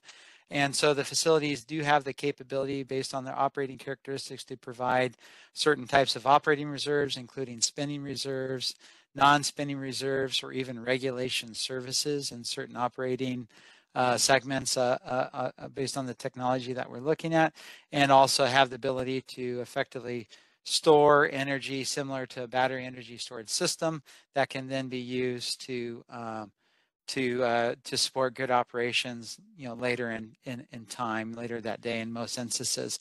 The hydrogen generally will be paired with an existing or a new dispatchable resource, and so many of the studies out there at look at what does the industry have to do to inevitably allow us to achieve our long-term renewable objectives. It always talks about this kind of mythical dispatchable renewable resource that no one can put their finger on, but is noted in many of these studies. And we really kind of view this new technology, hydrogen electrolyzer production co-located with other grid facilities, as kind of acting as this new dispatchable renewable resource. And so we think it will provide both operational benefits to the ISO, but will help support the general policy goals and objectives of the state. And then the next slide, if you wouldn't mind, I know looking at the list of folks who are on this, you're all generally familiar with this, but the goal, again, is to use this technology to support some of the significant operating challenges the ISO is facing today, including very aggressive ramps where we could effectively help take power off the system, or a hydrogen electrolyzer system could help provide additional load to help balance against overgeneration conditions during the middle of the day, store that gas, and that gas can be effectively used to re-inject power onto the system when you need it during those ramps. So another form of storage in effect. And then the next slide, most of the folks I think are probably familiar with this well. If you could please go to the next slide. We're also seeing, as more and more solar generation is installed on the system, expectation of overgeneration conditions, particularly during the middle of the day, are only anticipated to increase. And there's a lot of discussion of how do we manage this overgeneration looking into the future.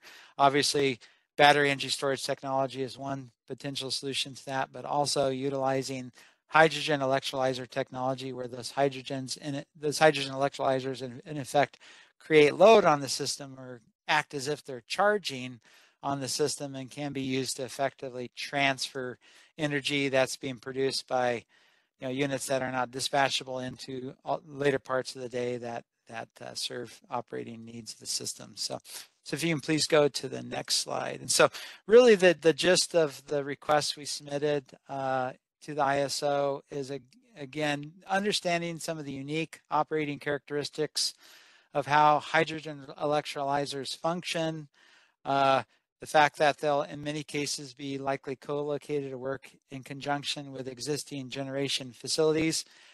They're not by definition, within meet the criteria that exists today for non-generating resources or batteries because of some kind of distinct definitions in the tariff. But really, we're hoping, because this technology will begin to be advanced and installed in the near future, and to ensure that there's an opportunity for this type of technology to actively participate in the ISO wholesale markets. And we believe there's benefits the market can gain from that participation, beginning a process of really understanding what new types of rules or requirements may have to be incorporated into the ISO tariff to enable hydrogen electrolyzers to participate both in the ISO energy and capacity market in a variety of different operational configurations, but really kind of looking and feeling like an alternative type of storage resource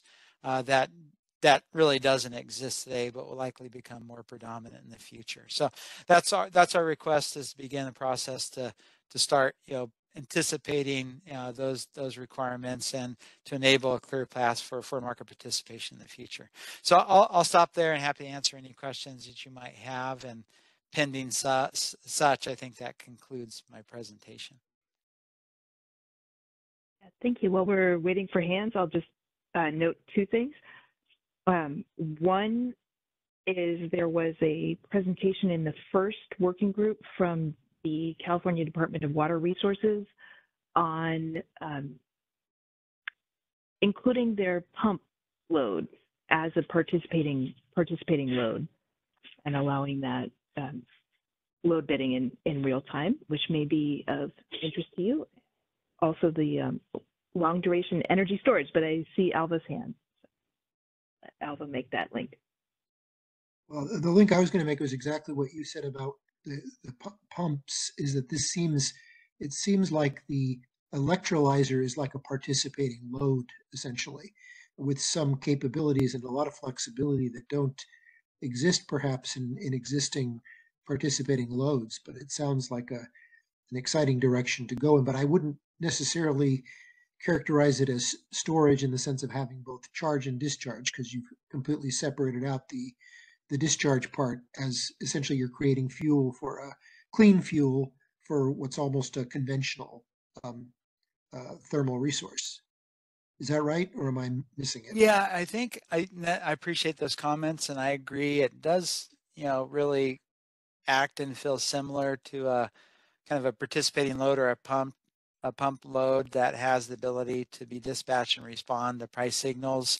And in kind of my acute example here with my focus, we're, as my organization, not advertising it, but the practicality is we are kind of looking at the opportunity of utilizing hydrogen electrolyzer technology really in support of an existing facility. But there is also a lot of consideration through, for example, the ARCH's hydrogen investment objective, that there may be other scenarios where a hydrogen electrolyzer can kind of sit on its own accord and perhaps be producing hydrogen, say for mass transit or something, maybe large shipping or kind of commercial transit, large semi trucks or something, where they may be producing hydrogen, that the hydrogen in that case is actually being used as a fuel source for an alternative purpose. But the operational characteristics of that electrolyzer could be similar to, say, like a pump load structure, where they can basically put load on the system and take load off the system to help balance supply and demand. And I guess the only kind of distinction there might be understanding if one or more of the technology, whether it be a pump load, a large hydro load moving water down the state, or an electrolyzer, whether one's a lot more flexible or can provide different types of products as compared to other. And I think we'd kind of obviously discover that as part of the, the further investigation process, but it's just making sure that there are kind of clear rules and understandings, because in particular, as folks out there start investing in these electrolyzers and that technology, there's no getting around it. Hydrogen's pretty expensive stuff right now, and so as they can continue to evaluate, the economic feasibility of these projects, having a better understanding of how they could ultimately participate. For example, can they provide AS? Can they provide regulation services?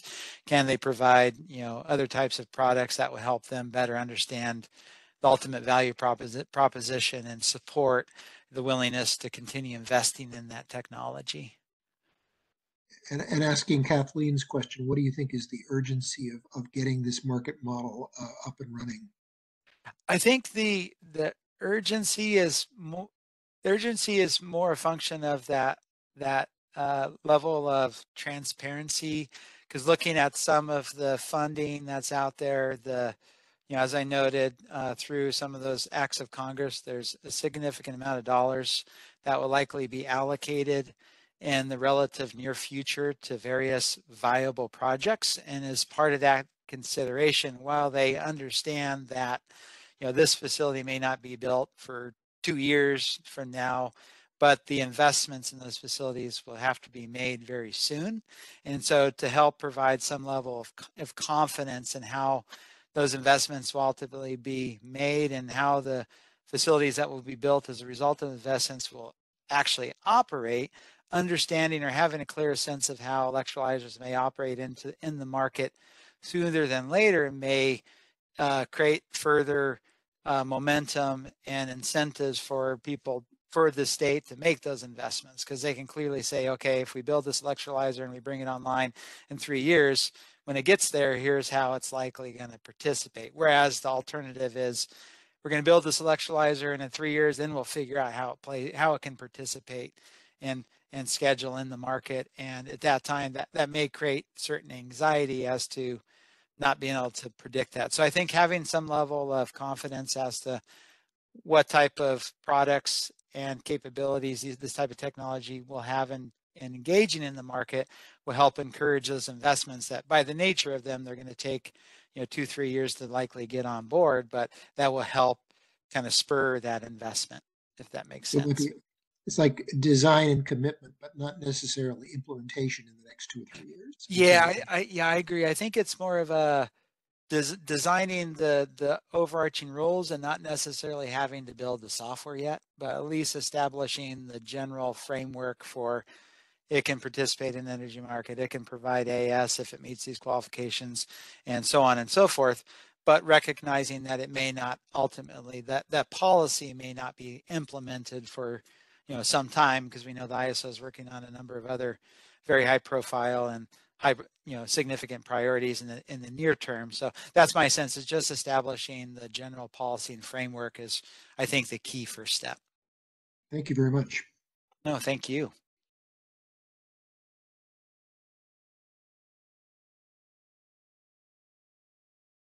Are there any other questions?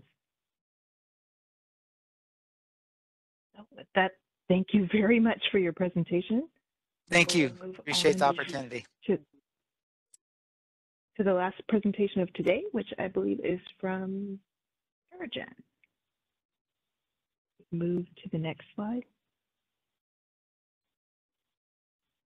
Hi there, can you hear me? Chris Devin, we can hear you. All right, I'll turn on my video for folks. So thanks for the opportunity, Amelia and Kaiso. Just wanted to provide our views on a couple of issues that we think are important for the stakeholder community, primarily around hybrid and co-located resources. Some of these things have been done a little bit in the past, so it's going to be somewhat of I think, some cleanup issues, and then also some follow-on discussions that we're going to try to advocate for. So, well, I should introduce myself for folks if you don't know me. I'm Chris Devin, Director of Energy Market Policy with TerraGen. Let's go on to the next slide. A little bit about TerraGen. I apologize for the slides here. Looks like they didn't quite translate, but hopefully we'll be able to still get across the points here. We are a clean energy developer that operates a significant amount of assets in California, particularly 1,500 megawatts of energy storage at the moment, with an additional 1,000 megawatts to be online within 2025. And also wanted to highlight our Edward Sanborn project, which is located in Kern County, currently the largest solar and storage project in the world, and approximately 3 gigawatt hours of storage capacity. Eventually, that facility will be north of 3 gigawatts of solar and storage, and these are hybrid and co-located assets located at a couple different queue positions at the same point of interconnection to the CAISO system. Go on to the next slide, please. Next slide. So before I dive into the details here, I will just say that the intent of this is to point out some of the outstanding issues that were not addressed in the CAISO's prior Hybrid Resources Initiative. I want to commend CAISO for the efforts they've made to enable this technology type. These resource models, both hybrid and co-located, are extremely important and pave the way for other regions to do similar types of advanced market participation. So take everything I say here with that in mind, that I think CAISO has advanced the hybrid and co-located resource concepts more than any other ISO or RTO, and have done a good job about it. But we think there are still several areas that need to be revisited. So some of this is going to highlight that. Essentially, our concern is that CAISO hasn't really openly discussed some of the tools related to operating these resources and how they interact with other processes, including the bidding and provision of ancillary services in particular. So a couple highlights here on the slide. The Hybrid Resources Final Proposal did touch on AS and indicated that hybrids can provide AS, but there's really no detail as to how that would really be performed within the market. So essentially, just allowing under the tariff them to be able to participate is helpful, but we think there are a lot of issues with how you indicate availability and participate as far as having to provide outages or through the use of dynamic limits that I'll talk about on the next slide that really need some more attention and discussion. We've also wanted to highlight that there's some bidding expectations and how the CAISO would expect hybrid resources to provide bids to indicate their availability in the day-ahead market versus use of the dynamic limit tool in the real-time market. And these examples that were provided back in the policy initiative in 2021, 2020 timeframe, they essentially just don't even talk about ancillary services and how they interact with these tools. So in that sense, I think there's just a lack of clarity around how these resources should be operated. So we're hoping that the current provisions and potential enhancements could all be discussed in further detail. Okay, go to the next slide. Okay, this is an example of one of the issues that we wanted to highlight where there needs some more clarity around it. So provision of regulation.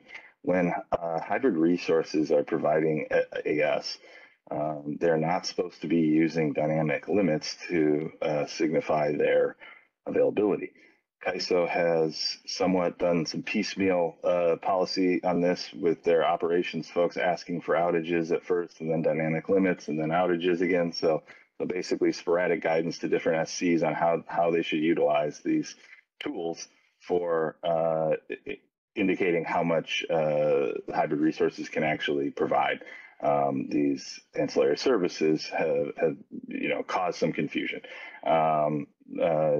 In result of that, CAISO can actually CAISO operators or operations desks can actually block these units from providing AS for an extended period. And we recognize that CAISO's operating procedures are outside of the tariff or outside of their normal stakeholder process, but we think that this is just something that indicates there should be a broader discussion to talk about how these things should be done, and how CAISO is applying some of these things in what we feel are somewhat onerous manners. We also wanted to point out that CAISO has even acknowledged that there is a problem with using outage cards for signaling availability of hybrid resources in the real-time market, and they changed their final proposal to actually issue an addendum to that, or a revised final proposal with red lines that specifically take out the use of outages, and indicate they should use dynamic limits. So that alone seems to be in conflict with the guidance that's been provided since then on how they should be using or operating these units when they're providing AS. Some of the reasons that this is problematic is that when we provide outages as a scheduling coordinator, these outages go through the OMS system, and then there's a subsequent lag in how they actually get applied through the market, which can delay how the CAISO systems and operators actually observe this reduced capability. This can result in these AS blocks and then essentially overly punitively penalize the units from being able to participate in the ancillary services market. So we believe that dynamic limits are the most important tool that we can use to signal our operational limitations. Okay, go ahead to the next slide. Thanks for bearing with me here, everybody. Last slide on this one, I want to point out that CAISO has talked about some of these complex issues in the past, but then essentially set some of it aside. As I noted earlier, this was a big lift to do some of these initial design elements, and we recognize that. But we think that when things were implemented, there was not a lot of consideration of how these would interact with ancillary services. And right now, the CAISO's AGC system does not recognize the dynamic limits. So that's just one example of an area where there could be some further discussion. We think that because this stuff was kind of pushed aside during the prior effort, that this should be considered a follow-on effort and should be a high priority to get done. It really shouldn't be considered a discretionary item. And we think that this should be taken up in the next energy storage related initiative if possible, or CAISO should open a hybrid and co-located enhancements initiative as soon as possible. We think that this supports a number of strategic objectives, including number 1, number 2, and number 3 in the CAISO's strategic objectives. And we also believe that the impact of this could be pretty significant. As noted, we have a significant amount of hybrid resources. There's also a great number of the over 10,000 megawatts of storage overall in the system that is co-located with other types of resources. There are some key issues related to co-located that I didn't touch on in my slides here, but also related to provision of AS and how those different co-located resources interact with each other when under the same POI and operated with the aggregate capability constraint. So we think that this should be prioritized as a prior commitment. We really wanted to stress that, we saw CAISO kind of revising the entire catalog process and believe that this wasn't necessarily submitted in the past, and wanted to make sure that this item would be considered. So that's why we're putting it in. But again, we think it is a prior commitment that should be acted on as soon as possible. I'm going to keep going through the next one because the RA stuff is actually kind of all tied together. So we also submitted another initiative related to resource adequacy. So go ahead to the next slide for me.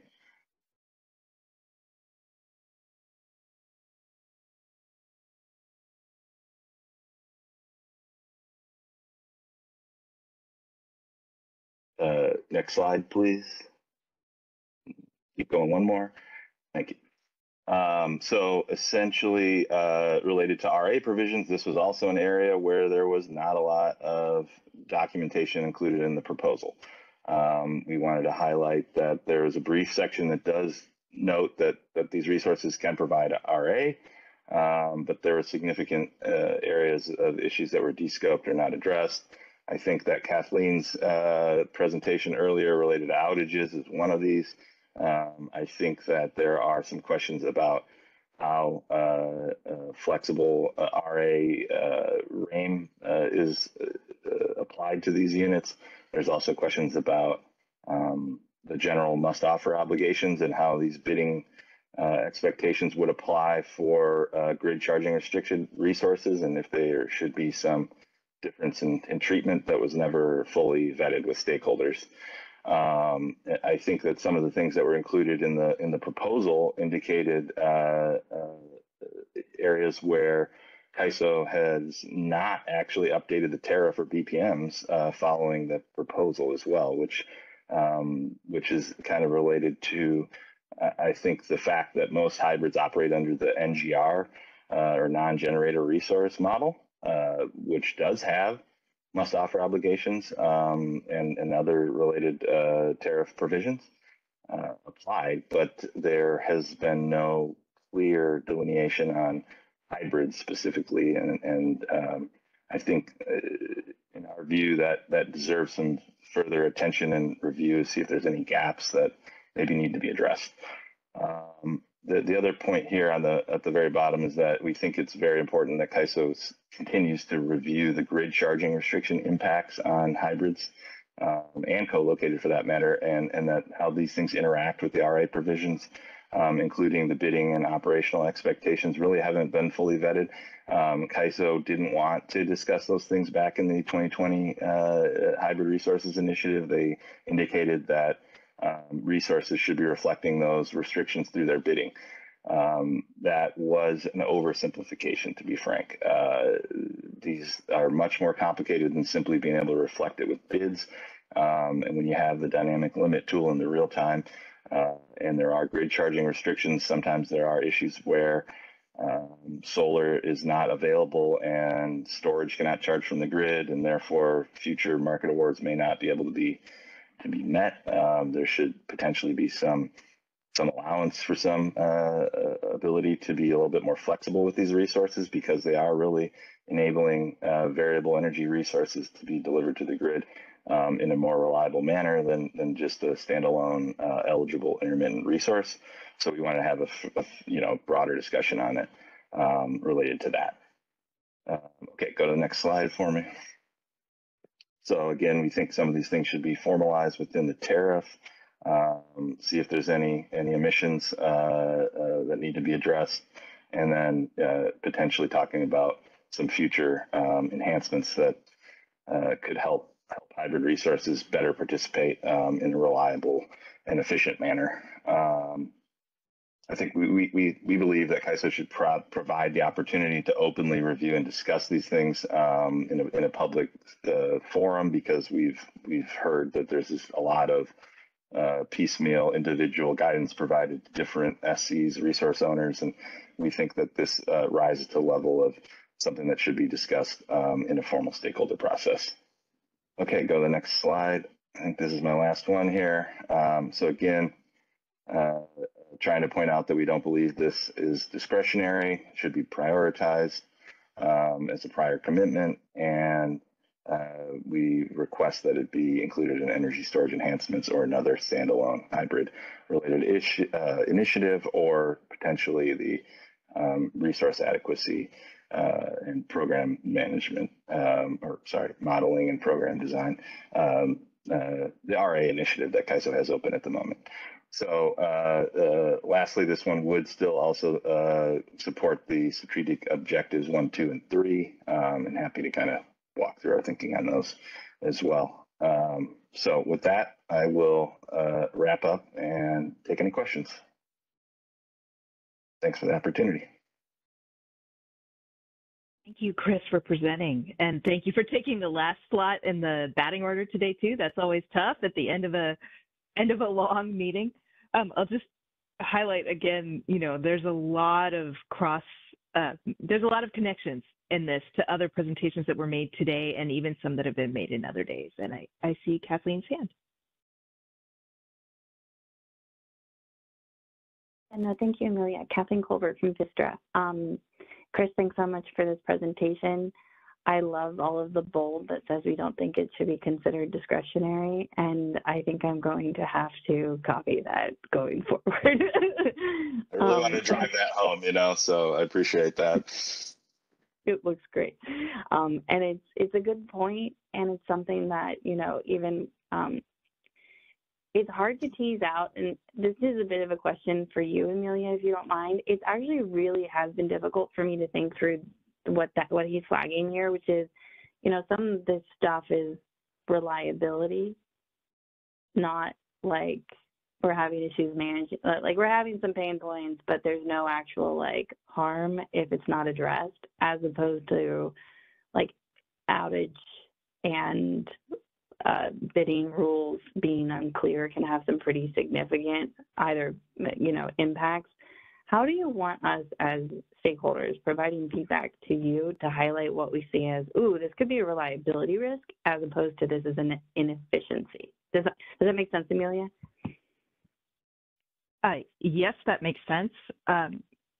It is helpful feedback if that is the position of your organization, especially if you are a market participant, but if you're a regulator or any other entity that is a stakeholder, if you would include your view that this issue is vital to the continued reliable operation of the system. Awesome. That's super helpful. Yeah. That is helpful not just to me, but to others. It's been helpful, and there are a number of these proposals that have included allusions to the effect on reliability already. I'll also point out on the, Chris mentioned this, he doesn't really consider this discretionary because the ISO had made a commitment to look at this particular issue before. And there are several other issues in the catalog that are similar. And I'll just point out one where there's pretty broad agreement that the ISO had committed to look at the changes made in the congestion revenue rights auction process, and that would be timely to do at this point. I still very much appreciate you all bringing these issues into the catalog process. What that does is provide some transparency.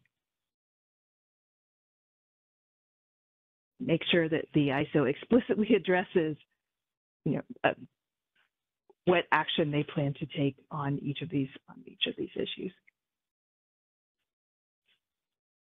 Yeah, and Amelia, I'll just chime in here to wrap up and say, some of the notes here I've made may seem a little bit harsh on that, but I think we wanted to be a little blunt and keep the CAISO honest to some of these prior commitments. We know that there's a lot of issues and a lot of work to be done and tons of priorities, right? Everyone's own issue is their highest priority to them. I think, a lot of these issues should be really high priority to CAISO, but we recognize that there's, only so much work that can be done on the policy side. But I think I agree. And the reason I wanted to present these and included them is because we wanted to make sure that it was captured formally and that, there's an opportunity for the dialogue. So we appreciate that opportunity. I didn't get into a lot of the details on some of this stuff here that I think could take quite a while. So I want to just offer up that we're willing to talk with the CAISO staff offline if needed to help try to elevate these things on hybrids and co-locateds, but also just in general, if we were to open up one of these kind of initiatives or scope it into an existing initiative, I think there would be a robust amount of participation related to that to try to, surface some of those concerns and issues. And I think that we would welcome that opportunity. So again, thank you very much. And I'll stop at that. Thank you, Chris. And I'll just wrap it up for today with this process is only as good as the participation that we get from stakeholders. So we really do appreciate you not only coming to present your own proposed discretionary initiatives, but also your assessment of the effect that you think those initiatives may have in the market. Thank you all very much. This was recorded today and will be available. And with that, I'll turn it back over to Brenda. Close this out. Thank you. Jason, if you can go to slide 91. The last few slides is just like a reminder of the links we sent out during the chat, just so you can see all the presentations posted. On the next slide, we wanted to announce our training opportunities coming up this month. So 2 of these already happened, but the next one is tomorrow for managing intertight transactions, and the other one on May 22nd for the WEIM resource performance expectation. Feel free to register today on the RegFox readiness here, and then hopefully there'll be more opportunities later on. The next slide, we do have the save the date for the Stakeholder Symposium. That's coming up pretty soon. Where, if you go to the next slide, that will just we'll have more announcements coming up pretty soon for sponsorship opportunities. And lastly, we do have the last slide with the new CAISO.com website coming in May.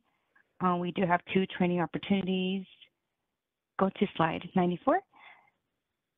And those opportunities are coming up on the 23rd and 29th. So there'll be a daily briefing associated with those recorded sessions. So if you're interested to find out what CAISO.com website's new features we'll have, you're welcome to join. And if not, just stay tuned.